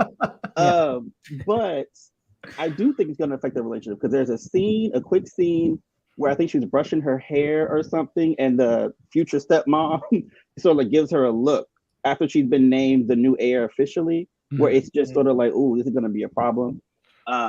I did feel some type of way that homeboy sent his daughter. Basically, he tried to pimp his daughter for position. Yeah, and really I wonder how is she going to feel being like, oh, my best friend automatically gets ascending to power, but I have to be treated like a piece of meat by my own father. You know what I mean? And it's just, I don't know, that it's going to cause problems, because now the imbalance is just, it's too high. And I'm just curious on if Alicent, if she has that same, if she understands of why her dad made that move, because she didn't seem, she was kind of obviously thrown off, but she wasn't like pouting about it. She kind of took her dad's order, almost like this, kind of like we've talked about this many times, honey. This is our opportunity to bring the Hightower family up to a position of power. So it'll be very, very interesting to know, again, how she feels about it, but also more importantly, to see this rift between these two, which seems to be really good friends. But again, a stepmom, stepdaughter situation to come in the future. But before we kind of move on, that little cut on our king's back, who seems to be kind of throwing that off, a little throwaway. Oh, I'm okay. Kind of reminded me of Robert Baratheon when he was out there fighting bulls.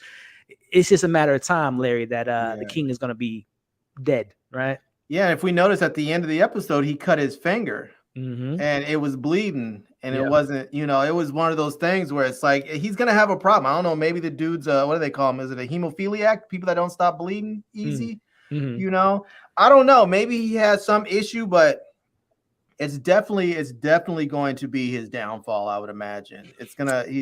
We know, I mean, it's like any king or queen. Eventually you have to go out. Yeah. You know, and whether you go out because someone takes you out or you go out because of some ailment, you're going to go out.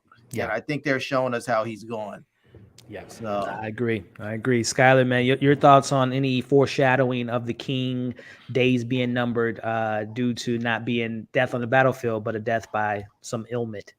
Yeah, I definitely think his days are going to be numbered. The fact that they kept hinting at how quote unquote weak he is, I thought was interesting. You know, I don't think obviously illness is a sign of weakness or anything, but just he's not going to be very well. And yeah, I see it coming. His days are numbered. I hate to say it, but you know, this is back in the days where, you know, you get a case of the runs or something and you out. So yeah. Anything could get you, really. That's very true. And it's so interesting. You brought up a word, weak. One thing that Game of Thrones has shown us in the previous iteration of the show, or the sequel of this, or whatever you want to call it, good noble men don't last long. You know, King Viserys seemed to be a good husband from all accounts from this episode. Obviously, he made a decision to until the end. Yeah, to his end. But he seemed to be a good husband, a good father, and a good king, and a noble man. They don't last that long on King's Landing, Larry and Skylar. Do you think that's another thing too, as far as we know Game of Thrones, if you want to play the game, you got to be ruthless. You got to make those tough decisions. Like, again, we saw his people telling him, you got to make a decision. He's like, my wife and my son just died. Like, he's showing us that he's a little bit too kind-hearted for the. Yeah, I think his heart just isn't in it. Like his whole episode, he just seems over it. Like he had named the king. He did not seem to be that happy. Like, damn it. Yeah, he seems like this whole episode. Every time we see him, even when he was up there, when he was chastising his brother, he really just he was pissed. But he seemed like, I really wish you wouldn't have done this. I'm just tired of all this. I just want to get on a boat and go float away to my retirement somewhere, or ride a dragon off into the sunset. He really just seemed like he was done with this whole being king thing. But he knows it's his responsibility. He's the leader of a nation. He has to take on the responsibility. So, and I feel like that's who you want as king, though, right? Like you want somebody, I hate to say it, but somebody who does not want that job, right? Because of the power that is with it. Like his brother really wants that job, and he's the absolute last person that should have it. So it's sad to say, because I think that's probably been a common thing throughout history itself, is that the leaders, the kings or whatever that wanted the job tend to be the ones that want it for bad reasons. And the ones that end up being the legendary ones, the good ones, are the ones that kind of are reluctant because they know they're good people, right? They're not that kind. So I agree. Well said. Johnny, if your mic's good, man, definitely jump in, man. And kind of your thoughts on King Viserys, if everything's good, it's still working it out. I think he's still working let me know how I sound. Oh, perfect. You sound perfect. Okay, man. good. Good. I switched from Apple to Sony. So traitor. Oh, Johnny, okay. Hey, the earbuds weren't working right, so I had to. So okay, sorry, I'm off track here. My thoughts again on what? Good, man. As far as King Varys and just being a good nobleman, good men and noblemen don't last long on that throne. No, they don't, and I don't think he's going to be long for this realm. And I'm kind of wondering what Hightower's motivation is for trying to get his daughter pregnant. Does he feel that? I think he feels that the king isn't going to be around long, and this is my only way to control what's happening, because Rhaenyra is not going to be able to hack it. She's just a young girl, and I need to be the one who's kind of like pulling the strings. Yeah. So I think that's what I think that's probably what his motivation is for,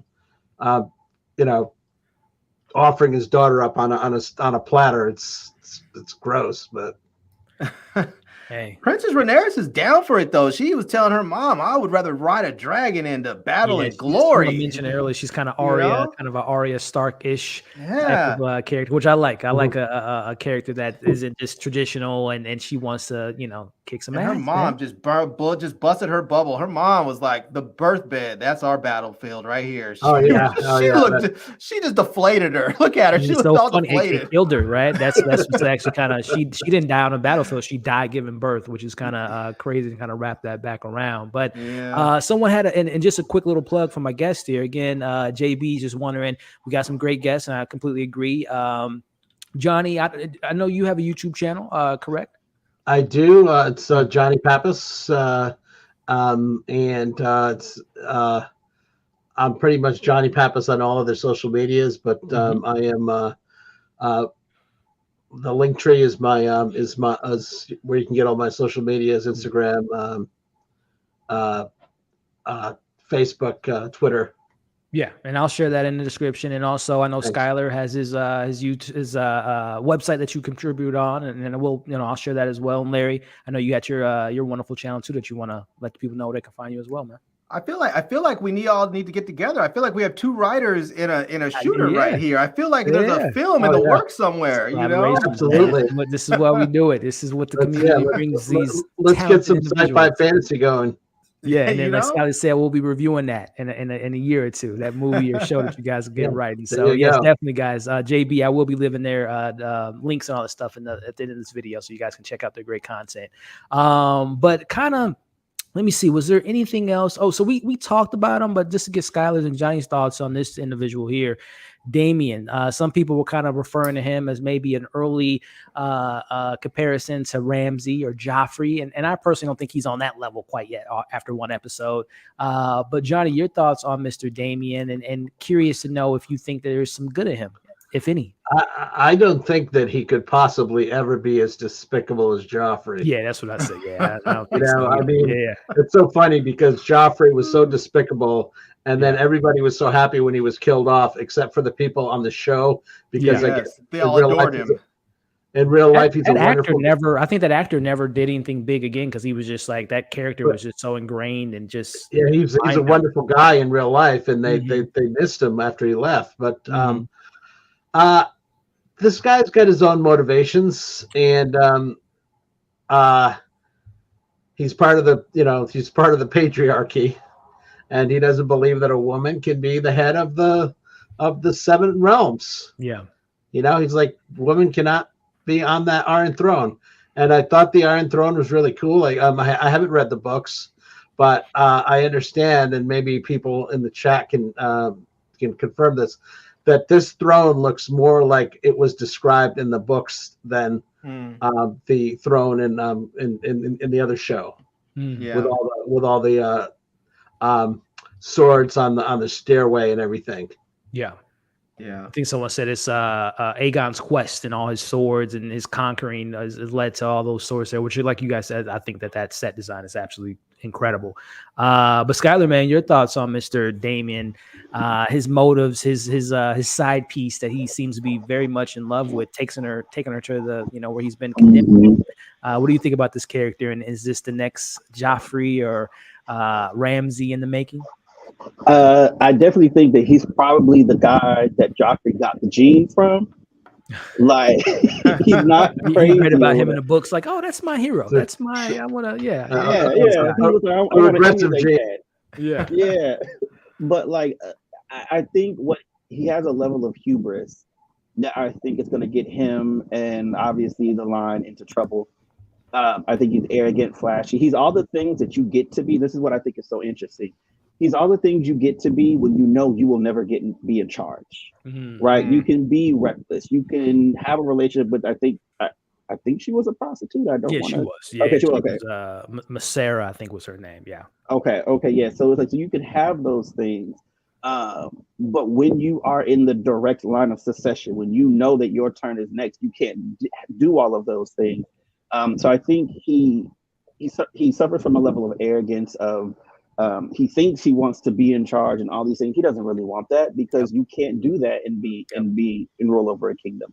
One thing you'll be the Mad King and ruins and blood and exactly. But I do kind of feel bad for the actor that plays him. I think his name is it Matt Smith? Matt Smith, yeah. Have you ever seen him in a movie where he was like the good guy? In a movie? No. Have you seen him in something? Have you seen him in a TV show where he's not a prince?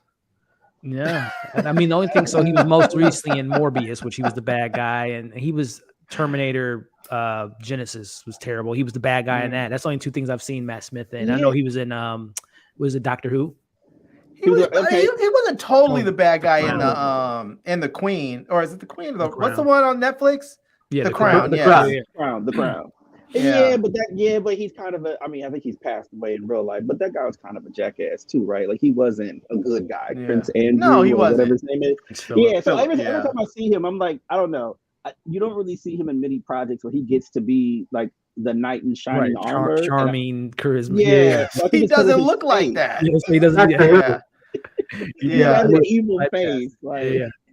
It's hard. He was extremely charming in Doctor Who, though. Oh, he was. Was he the actual doctor? He was. Yeah. That's right. I remember seeing clips. Yeah. Okay. His one saving grace. His one time he was able to. That's play a big one, though. That's a big one, though. It is huge. He was huge. Yeah. That's a lot of nerd cred right there. Yeah. True. I'm sorry, Matt. I'm sorry, Mr. Smith. You are a good guy. He's good guy, bad guy. I know he's a fantastic actor, and I think just kind of roundtable style, 2 standout performances for me was Matt Smith as Damon, and I really that young girl, Rhaenyra, the princess. She just has just a presence to her. I just really kind of elegant presence, someone that just demands your attention. I'm excited to see her older version of her, but those are my kind of standouts. And everyone else was solid, but those 2 stood out to me. Larry, did you have anyone that just really kind of was like, man, this is a number one, maybe a character that you are excited to learn more about, or a performance that really stood out to you? Oh man, they were all really good. I kind of was sad they got rid of the mom so early because I liked her character a lot. You know, I really liked her. I'm really interested. I'm really interested to see what happens with the king. With King, what's his name? That dude. Yes, Versi. Yeah, how we pronounce their names. I'm looking forward to see what happens with him as they go through all of this, because we know he's going to get sickly and weak. He's already politically weak in some respects. We know we can fully expect he's probably going to become physically weak as well. So it's going to be interesting to see how all this plays out. And even though he was chosen to be there, he's been there ruling for 60 years. And they said he's maintained peace for 60 years. You don't do that by being the nicest guy in the world. So we're gonna see a side of him that, like the whole nice guy thing and crying by his wife's bedside. I think we're gonna see an ugly side of him that's been there, that's been the dude that's kept that peace for 60 years. Yeah, so, I mean, I think the throne. Well, his dad, I guess the dude before was 60 years, so now he's been on there for whatever 9 years. I think it said 10 years. He was a kid. Right. So we're gonna see. I mean, he's been there and doing the thing. We're gonna see that side of him, and he hasn't been coasting for all those years with no one trying to challenge him. So yeah, I agree. I agree. What about you? I wonder though if we're gonna see. I wonder if we're gonna see like a Cersei Jaime situation with him and his niece. I wonder if we're gonna see something like that. With Damon and I think as we talked as you said, keep it in the family. Keep it in the family, man. Johnny, man, was there any particular standout performances to you or a character you were like, I'm really excited to learn more about them?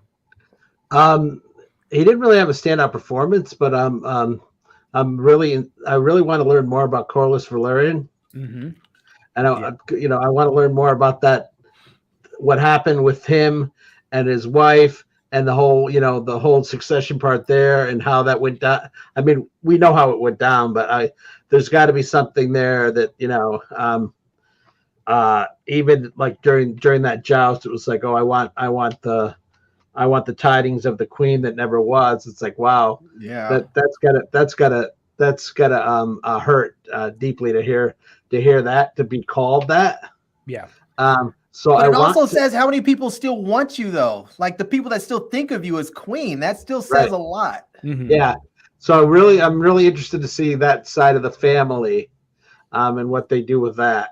The Rhaenyra's character, I think the actress was superb. I really liked her. Yeah. Yeah. I agree. Skylar, man, what about you, man? Is there any dark horses or, Otto's performance or anyone else that stood out to you in particular that was just like, this is a character that I'm really looking forward to learning more about?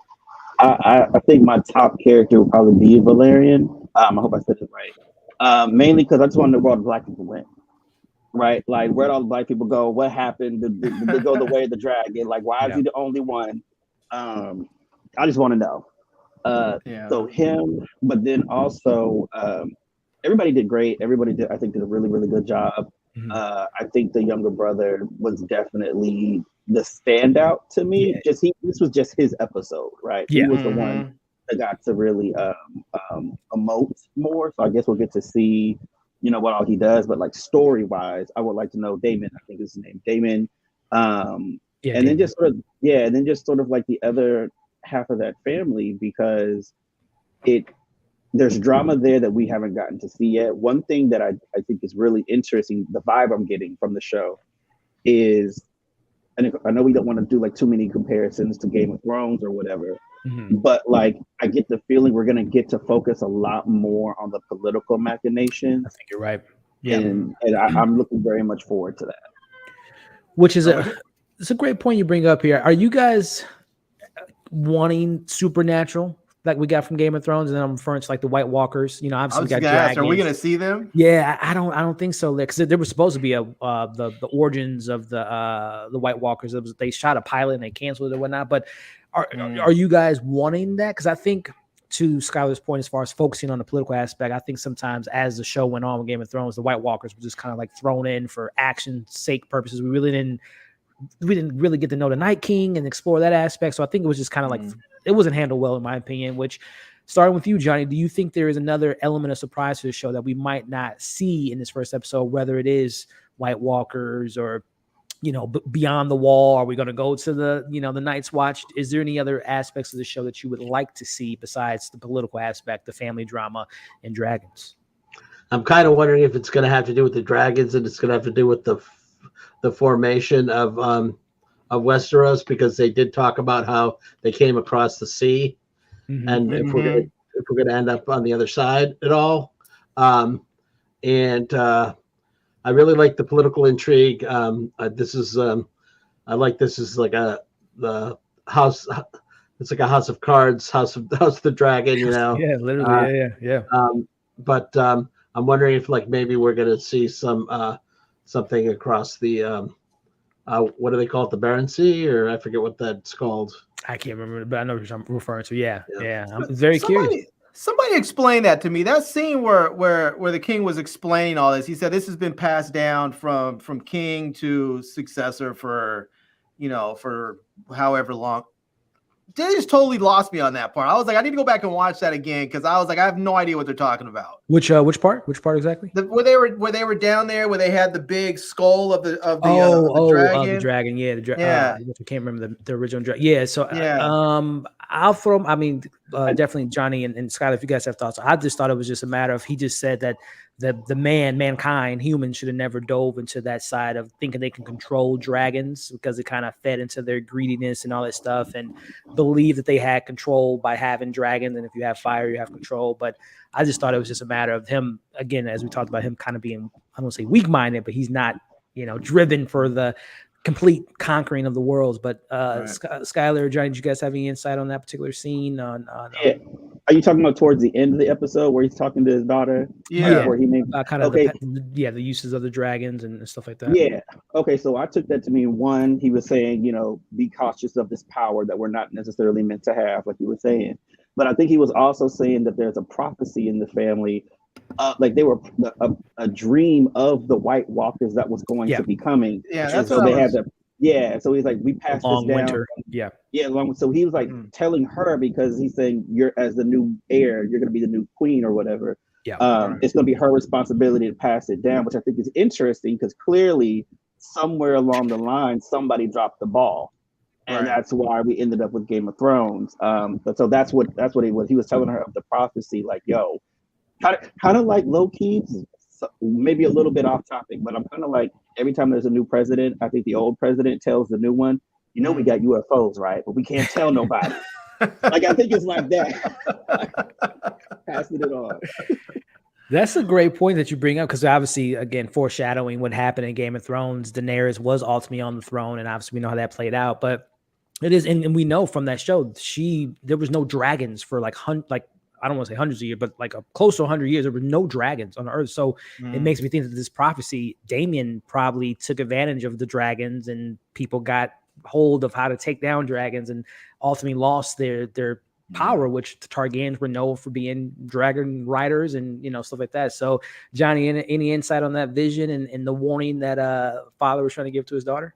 I think Dad's getting soft in his old age. He's been at peace for too long. Yeah. And for him to say that we shouldn't have the dragons. First of all, he's saying we shouldn't have the dragons, but then he's saying that the White Walkers are prophesized to be coming. So what is it? Do you want to fight the White Walkers without the dragons, or how do you want to do this, Dad? Yeah. That's very true. And again, he seems, and I don't think and I don't know if they mentioned in this episode, and if we're learning future episodes, if he's ever had to go into battle, if he's ever had to, make those tough decisions in going into war. And like you said, Johnny's kind of the weak mindset that he's kind of presented to her because he's never really had to get his hands dirty per se. So, Yeah. and that's why I think Damon's going to be that uncle that's going to be in another, that the angel and devil on her shoulder. Damon might be more of that fire and blood versus, the dad being a little bit more, she's going to be quick to want to go to battle too, though, because so. she already has ambitions of war and glory, and she's going to be quick to say, "Yeah, let's do it. Let's go. You want to fight? Let's go fight." But you know what? I want to say in defense, in the King's defense, I will say this. I don't remember which iteration of Teenage Mutant Ninja Turtles it is. It might be the latest cartoon, but there's a scene where Master Splinter describes where he gave every one of them, why he gave them each specific weapon, right?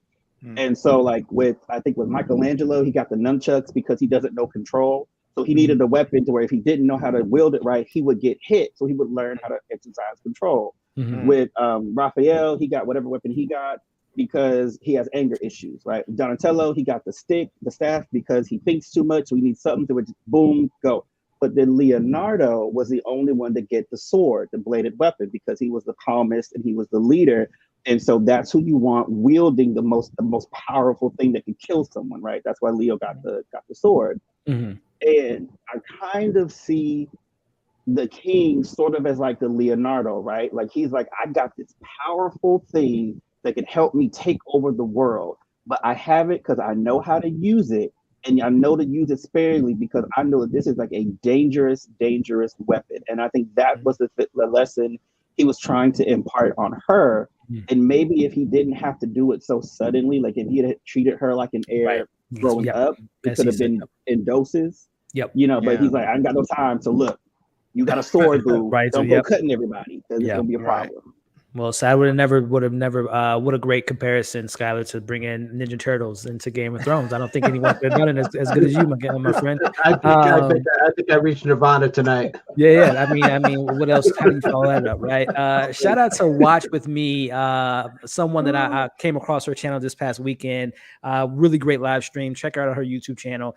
Someone who's also a big Game of Thrones fan, and maybe she can join us in the future. But she mentioned, the Queen I Never Was did say that the particular set of people in power have never really been to battle. So to your point, Skylar and Larry, this guy has never really seen war. So of course he won't be able to talk about wielding power. You never had to pick up a sword in your life, or not in your life, but never had to put it to someone's throat and take someone's life potentially. So it's going to be really interesting to see what kind of leader she can be, which I'll be honest, I don't think we're going to see Princess Rhaenyra on the throne. I think somehow, some way, Damon's going to get in the way. Her best friend turned stepmom and Allison Hightower is going to get in the way, or someone else entirely. I mean, I might be wrong, but starting with you, Larry, do you think ultimately we will see Princess Rhaenyra in the throne?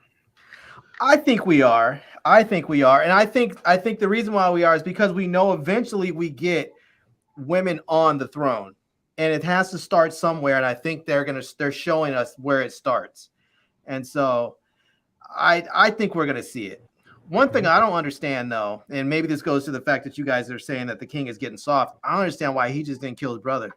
Like, I know it's brutal, but I'm thinking, like, your brother's already threatening you and the realm in some respects. Making fun of your dead son. Like, come on. I'm like, simply bring him in, talk to him, and say, thanks, I'm glad to hear what you had to say. Boom, head gone, done. And put it out on a spike and out the front and just let people know, if this is what I will do to my own brother, what do you think I will do to you? The message, Play with me and find out. He doesn't have it in him. He just doesn't have that swiftness or that brutalness or menaciness to do a move like that. Remind me never to cross you, man. Like never cut you off in traffic. I'm not doing that, but I'm just saying, like, if it was my brother, I would just work out a power sharing agreement with him. I'll be like, look, bro, I don't want to do this forever. I do not want to do this forever. I'm like, I'm gonna do this for a few more years. Right. And then I'm gonna go somewhere and retire and have a good time. And you run this kingdom like you want to. Build it up, tear it down. It's all you. You know, I think we're gonna get a flashback to show us why Viserys doesn't want his brother in power, because he is that evil and menacing. He doesn't want to see everything crumble, especially his family and his daughter. So I think there will be a flashback to kind of explore why Daemon doesn't belong on the throne. But to your point, Larry, I think he did think that let me give my brother a little bit of power. He was the leaders of the knights, as we saw, and patrolling the streets. So he tried to give him some power. Which again, I'm just, does Daemon even want the throne? I don't even know if that's like his game. Does he want to? But you know, this is one of those points where he's had his hand. The king has had his hand too long. Because if you listen to him, even by his own words, he said, "Well, first you told me to make him, the tax collector or something, and then you told me to make him this, and then this, yeah. And it's just like." That's when you need another hand. You need a differing opinion on there that has that bug in your ear saying, hey, you know what? I know so-and-so did it this way, but let's try something different because this isn't working out. You know? I mean, to your point, Larry, that was Otto probably telling him, hey, let's keep your brother busy. Let's give him a little bit of power here, controlling the coin and power here. So maybe that was Otto moves to get Daemon as far away from the throne as possible by keeping him busy doing these other tasks and duties. Any thoughts on that, Johnny?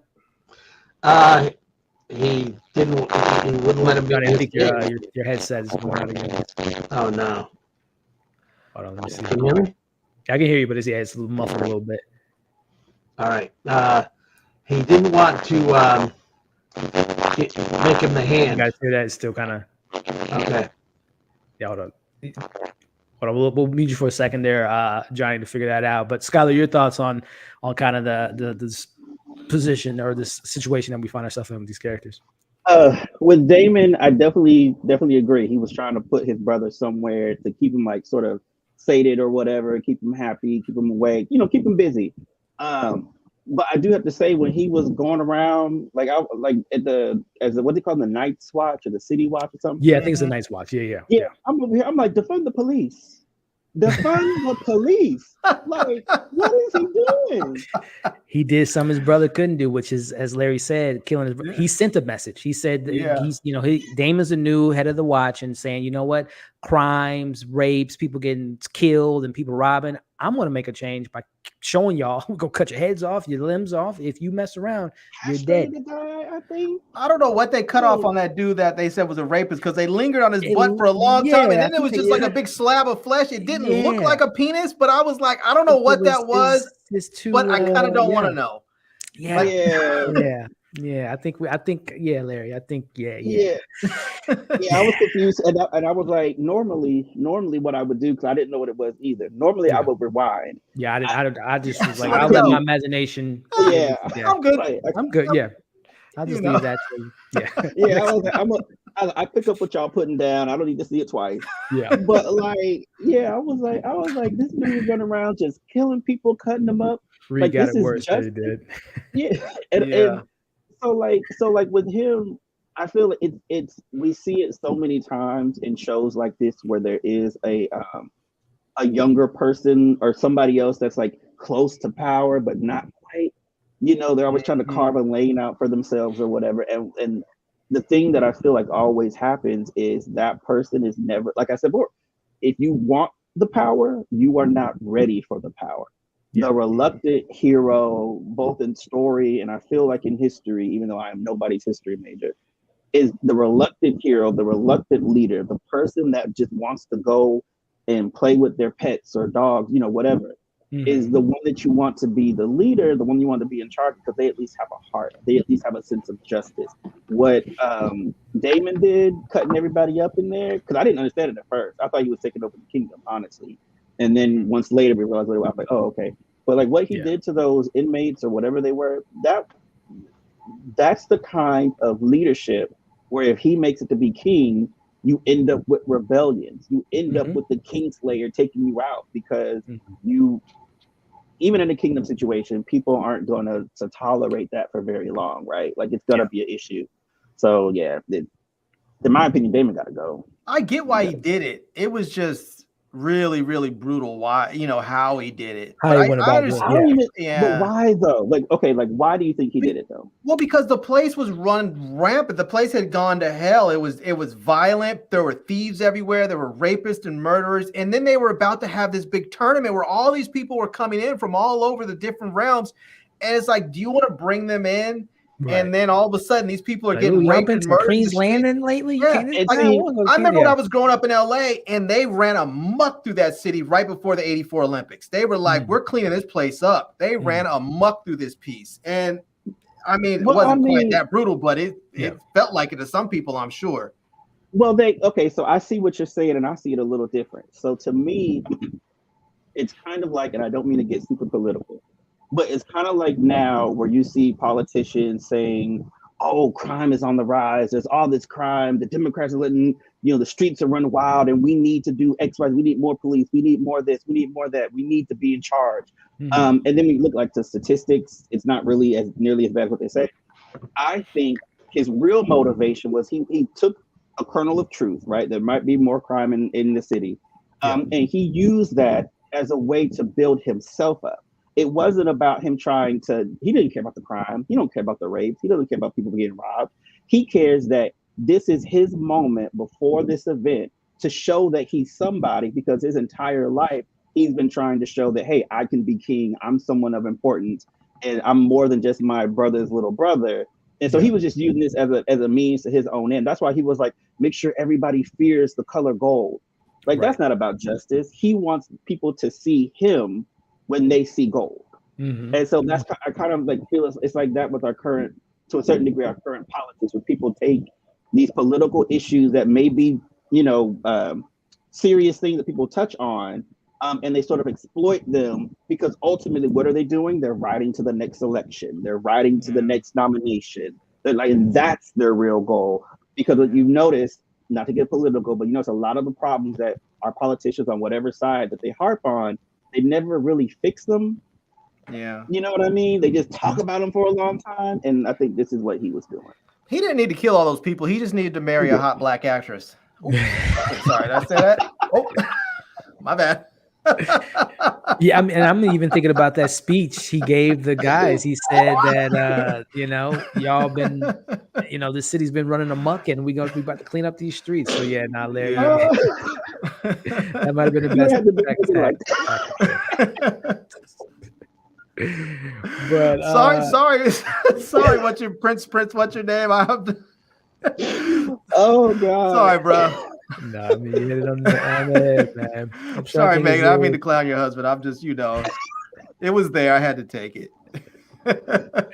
Always kind of Larry with the good ones, man. I'm trying to think, gentlemen. Is there anything maybe that didn't work? And we'll kind of wrap it up. But anything that maybe wasn't fleshed out enough. The plot wasn't, as exhilarating as it could have been. Was there anything that stood out to you that may concern you for the future of this show? Starting with you, Skylar, was there anything that off top that you were like, it's giving me some season 8 vibes, or was it pretty, I have actually, with the work of a really good therapist, I don't remember anything past season 5 of Game of Thrones. Just an all blur, right? Just all a blur. So I don't.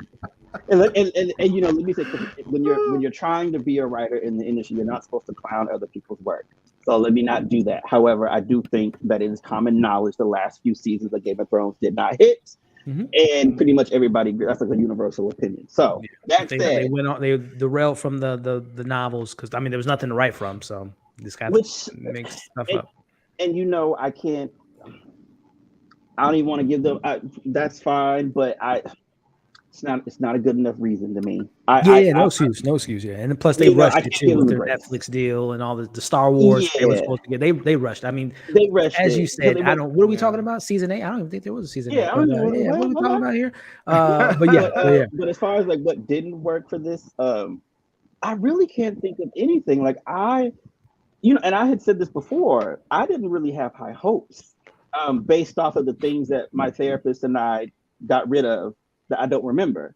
Like, I didn't have high hopes for House of Dragons, or I actually just learned this literally tonight on Twitter. It is House of the Dragon, not House of the. Because you know, Black folks, we name something. We name it something different all the time. So like for months, I've been calling it House of Dragons. I literally only learned like a couple hours ago it's House of the Dragon. Yeah. But as far as anything that didn't work, I can't think of anything. It all really hit. I think they introduced the characters really well. I get the family dynamics, both of the immediate family, but also the extended family, right? With the cousin that should have, with the queen that should have been, or what they call her, queen that wasn't. Queen that never was. Yeah. I don't know who's making up these nicknames, but I would reject that real quick. Like, call me Pookie or something, but don't call me. And she kind of took that name and was like, "This, like it was a compliment." Like that's kind of meaning. Like, I don't like it, but I thought it was really well done. I'm looking forward to it. Yeah. And I think that in my opinion, not that my opinion is that important, but in my opinion, to the people that make the show, that should be seen as a huge compliment, because before this episode, I did not have high hopes for it. Yeah. Larry, man, and any thoughts on your end, man? Did you have anything that maybe stood out, was like, I don't know about that, or like Skylar, you think it was just solid across the board? I had two questions that I wanted answered in this episode that didn't make a whole lot of sense to me.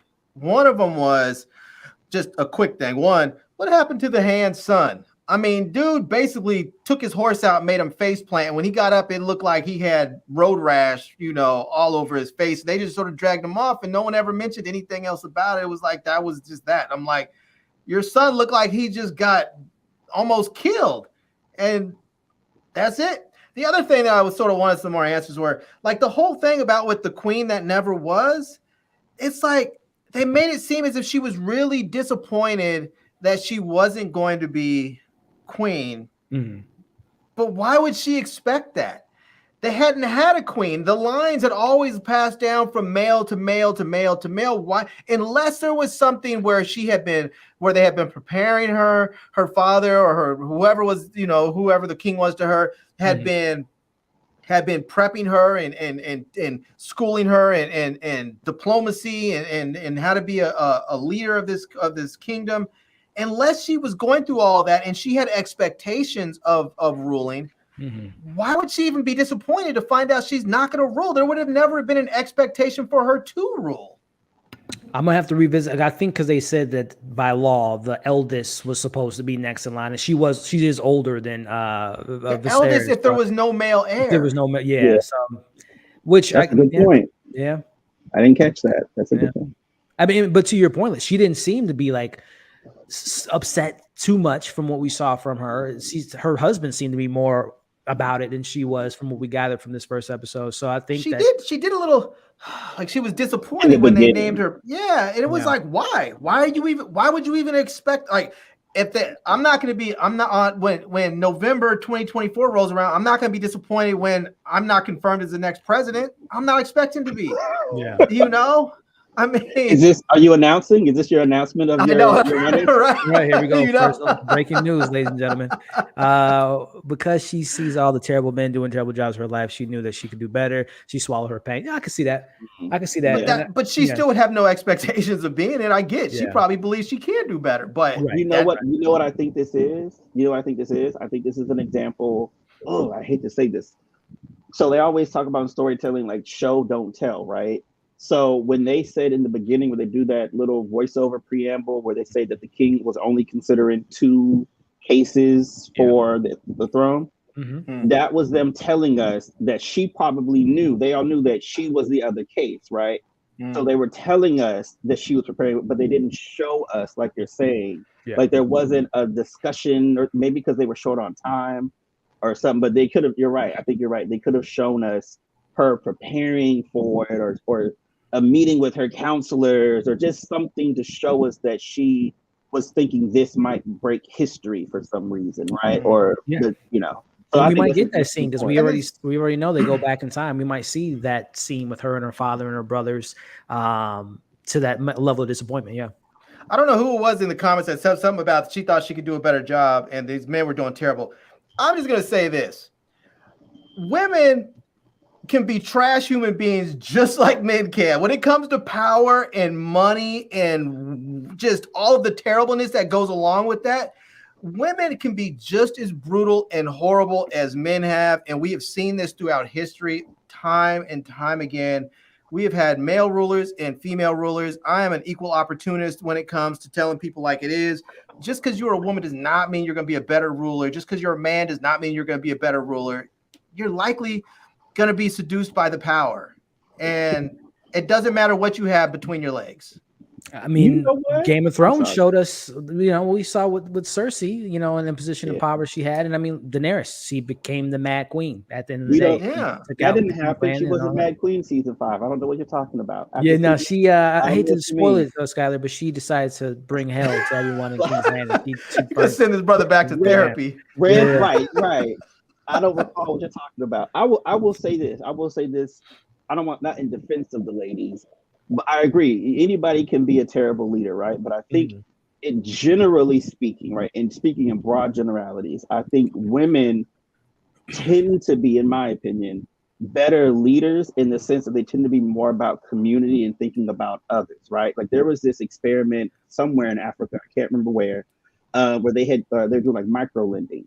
And so they were giving like, I don't know, $100 or whatever to families. And when they gave it to the men of the family, the men would do things like, they would buy like one-time things, right? When they gave the money to women in the families, they would buy a goat. Why would they buy a goat? Because the goat, you can get milk, you can sell the milk, you can do all these other things. Like they just thought differently. And I just think that, even today, when we look at like male leaders versus female leaders, the president or prime minister in New Zealand, the prime minister in Finland, even Angela Merkel in Germany, right? Like I think women offer generally speaking, a different perspective. And when you've seen men generation after generation in your family just rule terribly or rule selfishly or just not do things that are for the betterment of the realm, I can see why she would be frustrated, because I do think there's going to be times where a woman, I think leadership should be equal in both in film and TV, but then also in the real world, women, generally speaking, don't get the chance to lead. But I would wager percentage-wise, female leaders tend to be better than the male leaders, right? Like, I feel like for every trash male leader, there's a woman whispering in his ear that's just as equally as horrible as he is. I'm not giving somebody slack just because of who they are. You're a trash leader as a man, trash leader as a woman. You're just a trash leader. That's just what it is. Let's give them the shot. We got to give them the chance, right? Like, let's give that woman the chance to be the trash leader. Because I don't believe on people giving people chances to lead. If you want to lead, you have to take it. You have to take it. If you want power, you have to take power. Power is not given. Power is taken. Remind me not to cross you, because you do not play. Listen, 2024, ladies and gentlemen, this is one of our candidates here potentially. Right. Our next president, ladies and gentlemen, whether you like it or not. Larry coming through with an iron fist. Johnny, man, I don't know if the mic got situated, man, but I want to get your 2 cents on the any negatives that stood out to you in this episode, if any. Just that I wanted to know more about the. Oh, I think it's still cracking on us, Johnny. Got to maybe go back to the Apple. You might just go with the straight computer mic. But while Joni figures that out, man, trying to think. I think we touched on everything, gentlemen, and I really appreciate you guys' time and discussions you provided to us tonight. Larry, man, starting with you. How do you, after watching this, do you feel like, and I know this is a big question because we obviously got 9 more episodes, but do you feel like we're getting back to what Game of Thrones used to be back on it's like Scott said, 5 seasons and before things went? I do. I think this show sort of they decided to go to the glory days of Game of Thrones, and this episode, I know it's only 1 episode, but it has made me hopeful. I watched this and I felt like, oh yeah, this is going to be good. I'm looking forward to Sundays, Yeah. And so I think this is going to be a really good series. I think it's going to be another one of those series where people are standing around talking about it. Maybe not the water cooler anymore after COVID. People aren't in the office every day. But I think, it's going to be another one of those conversational pieces that we had when Game of Thrones first came out.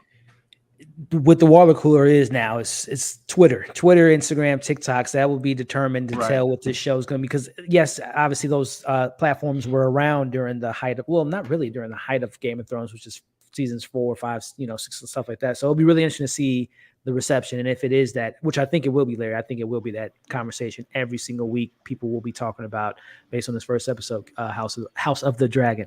Right, to get that name right, because I keep saying House of Dragons. That's like a Bruce Lee flick or something, isn't it? I think so. It probably is.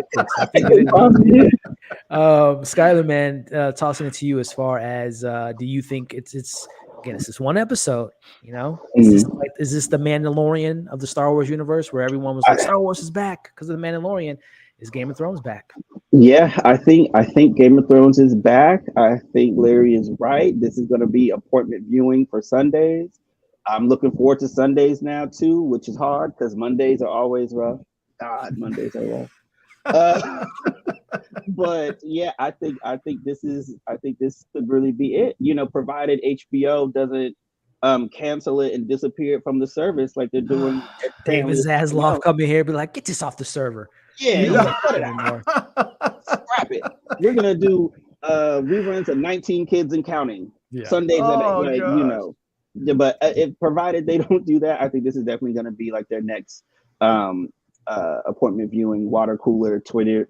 Well, no water coolers, but yeah, I think it'll be really good. I'm really excited to see how do I put this?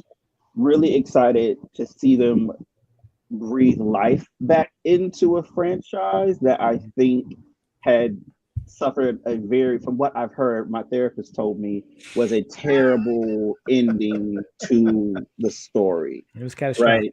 Right. This could be good. Johnny, man, I don't know if the mic's situated or not, my friend. If you want to unmute to see if the mic's working, we can get your final thoughts on this, man. On the Game of Thrones back. Let's see if we can get him back in. Or if you want to give us a thumbs up, a thumbs down, Johnny, if you think it's back. Yeah, he's still muted. He's still, I don't know if he can hear us. I don't think he can hear us. No. Yeah. Well, I think I'll speak for Johnny. I think he's looking forward to the rest of Game of Thrones. Let me ask you this, Yeah. Do you think it's even possible when you have a show that's as beloved as Game of Thrones or a show like The Sopranos or Lost? Do you think it's even possible for the writers to come up with a satisfying ending, something that the fans will be actually happy about? Because I feel like on some level, it's a lose-lose situation. You're ending a show that people have grown to love, and there's no way out of it. Yeah. Ooh, I mean, so in my lifetime of like primetime TV, I would say I've probably only seen, as far as finales go, probably one. And to me, that's Breaking Bad. I haven't watched Better Call Saul, which I heard has a maybe even better finale, which blows my mind. If that's the case, I need to get back on it. But I've watched a lot of TV. I've only seen, to me, a perfect ending to me was Breaking Bad. But I totally agree with you, Larry, as far as it's hard to please everyone.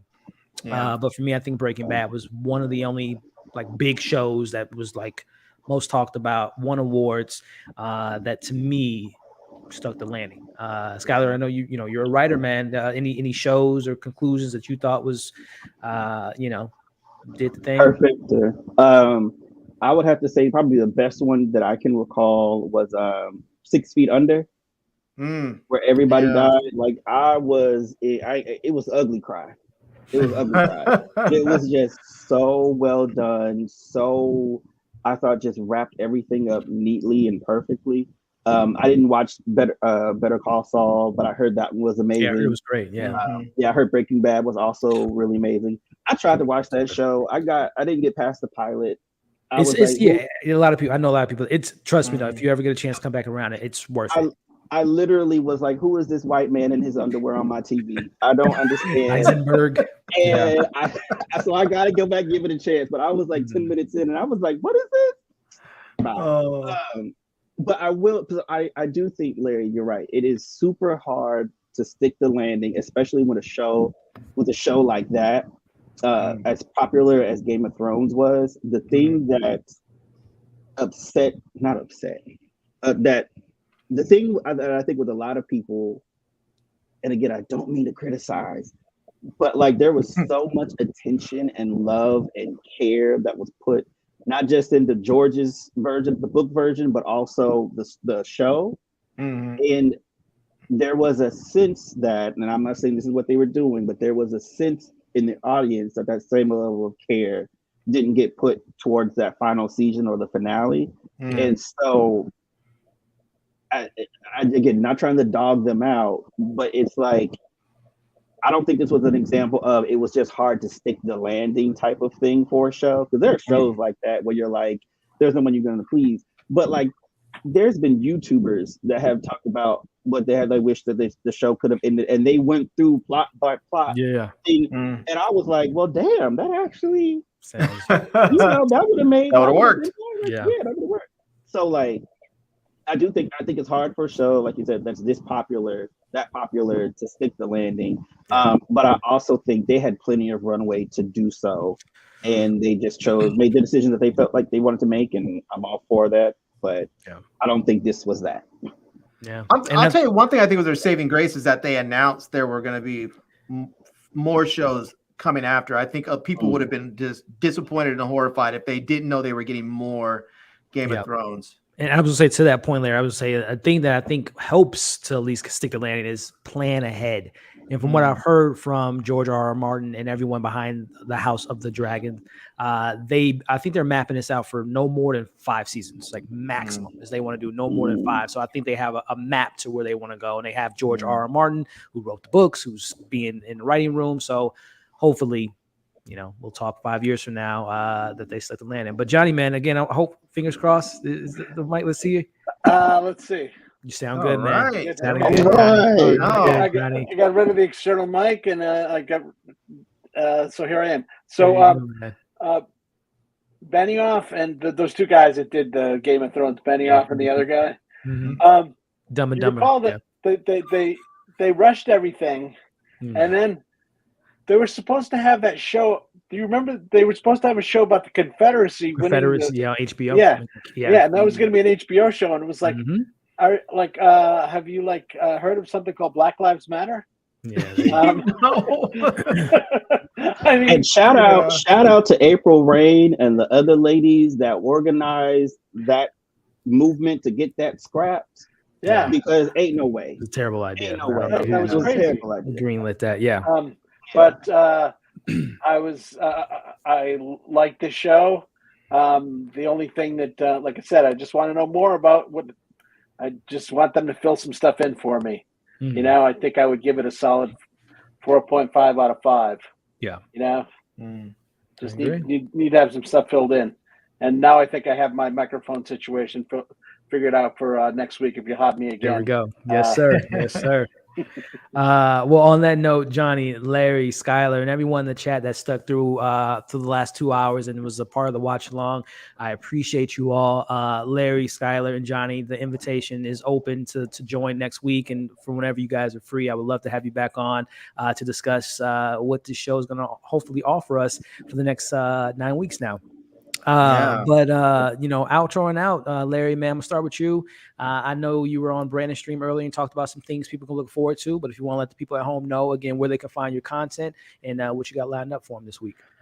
Yeah, I do tech on my channel, so I'm going to do all kinds of fun stuff. I have camera comparisons. I have a new Galaxy Z Flip 4 coming in, so I'm going to do some camera reviews on that and see how it stacks up against some other, cell phones and whatnot. I always carry an Android phone and an iPhone, so I like to compare the two of them so people can make their decisions. And I've been doing more vlogging, which I'm totally getting back to the original idea of my channel in vlogging. So you'll start seeing me all over the place, and come through, hang out, and go along for a ride with me wherever I go that day.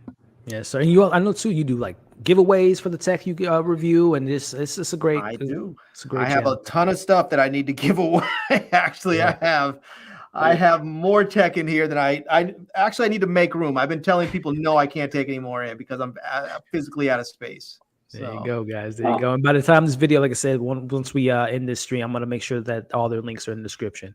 Skylar, man, tossing it to you, man. Again, it was good to see you again. I'm waiting for Severance to come back. Hopefully, we'll be getting the trailer by the end of this year for next spring. I love that show.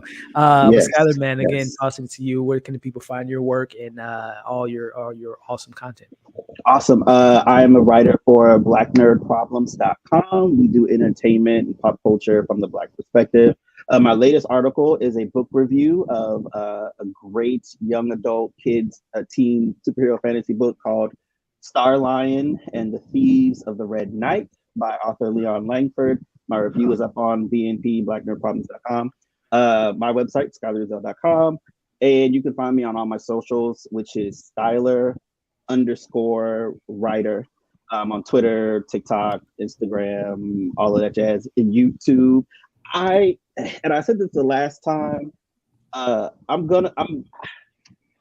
Thank you for inviting me to be on this, because anyone that knows me knows that I am actually incredibly shy and a huge introvert. And I've been talking about doing a YouTube for months now, and I am like scared beyond my mind. So me doing this, I cannot express to you how big of a deal this is for me, for you to invite me to get out of my own box. So I say that to say the YouTube is coming. I just gotta get off my ass and do it. And doing this is helping me do that. So just in case you weren't aware. So yeah. Just do it, Skylar. One of my bios on one of the social things I'm on, it says on there, my bio, it says I'm an attention-seeking introvert. So, so sometimes you just have to get out there and do it. Yeah. Yes. I'm going to do it. You guys are inspiring me, so thank you.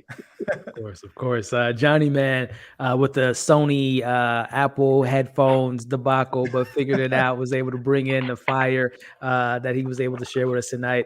Why don't you let the people at home know what you got cooked up for them for content, Johnny?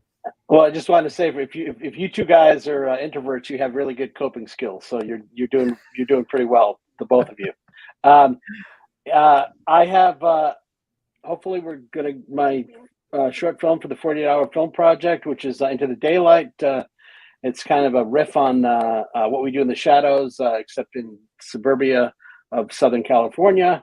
7-minute long film. Hopefully gets to the finals of the local competition. Also writing what I would call like a ribald comedy with a collaborator friend of mine, and trying to do like a proof of concept for the police procedural type of thing that we're going to hopefully film here in San Diego. All of my social media is JohnnyPappas, and that link tree is all my links pretty much on everywhere, including TikTok. Haven't done too much on TikTok, but trying to get more of it there. Got a new webcam and got a new, as you see, I got a new mic, but I don't really know how to use it too well, I guess, so far. So I might be confined to my AirPod Pros. But I wanted to start doing some reviews of things and get my YouTube channel going. That's also Johnny Pappas. So if you want to take a look at my short films on there, I would appreciate it. And as they say in the YouTube world, subscribe, share. I wouldn't. Never mind the notification bell, because there's not that much coming out, so you're not gonna miss a notification right away. So, but I appreciate you having me, and it was a lot of fun for the time that I didn't have technical issues, but I think we got that ironed out now. Awesome, man. Well, again, guys, Larry, Skylar, and Johnny, I appreciate you. I appreciate everyone that tuned in tonight, especially for those maybe watching the replay. We'll be back next Sunday. Watch along, and then a discussion after. And again, the invitation is open to you gentlemen to join if you guys are free for the next foreseeable Sundays to share your thoughts on hopefully a fantastic show that we got here for the next 9 weeks. So as far as this week, keep an eye out for my content. 3,000 Years of Longing dropping tomorrow. The new John Boyega Breaking film dropping Monday or Tuesday, She-Hulk on Thursday, and much more. Mike Tyson, I think, comes out on Wednesday. I'll be talking about. So hit the bell, do all that stuff. We got content for you all. So again, for Oh, yeah. myself, Larry, Johnny, and Skylar, you guys are awesome, and I hope to see you all next week. Catch you on the next one, guys.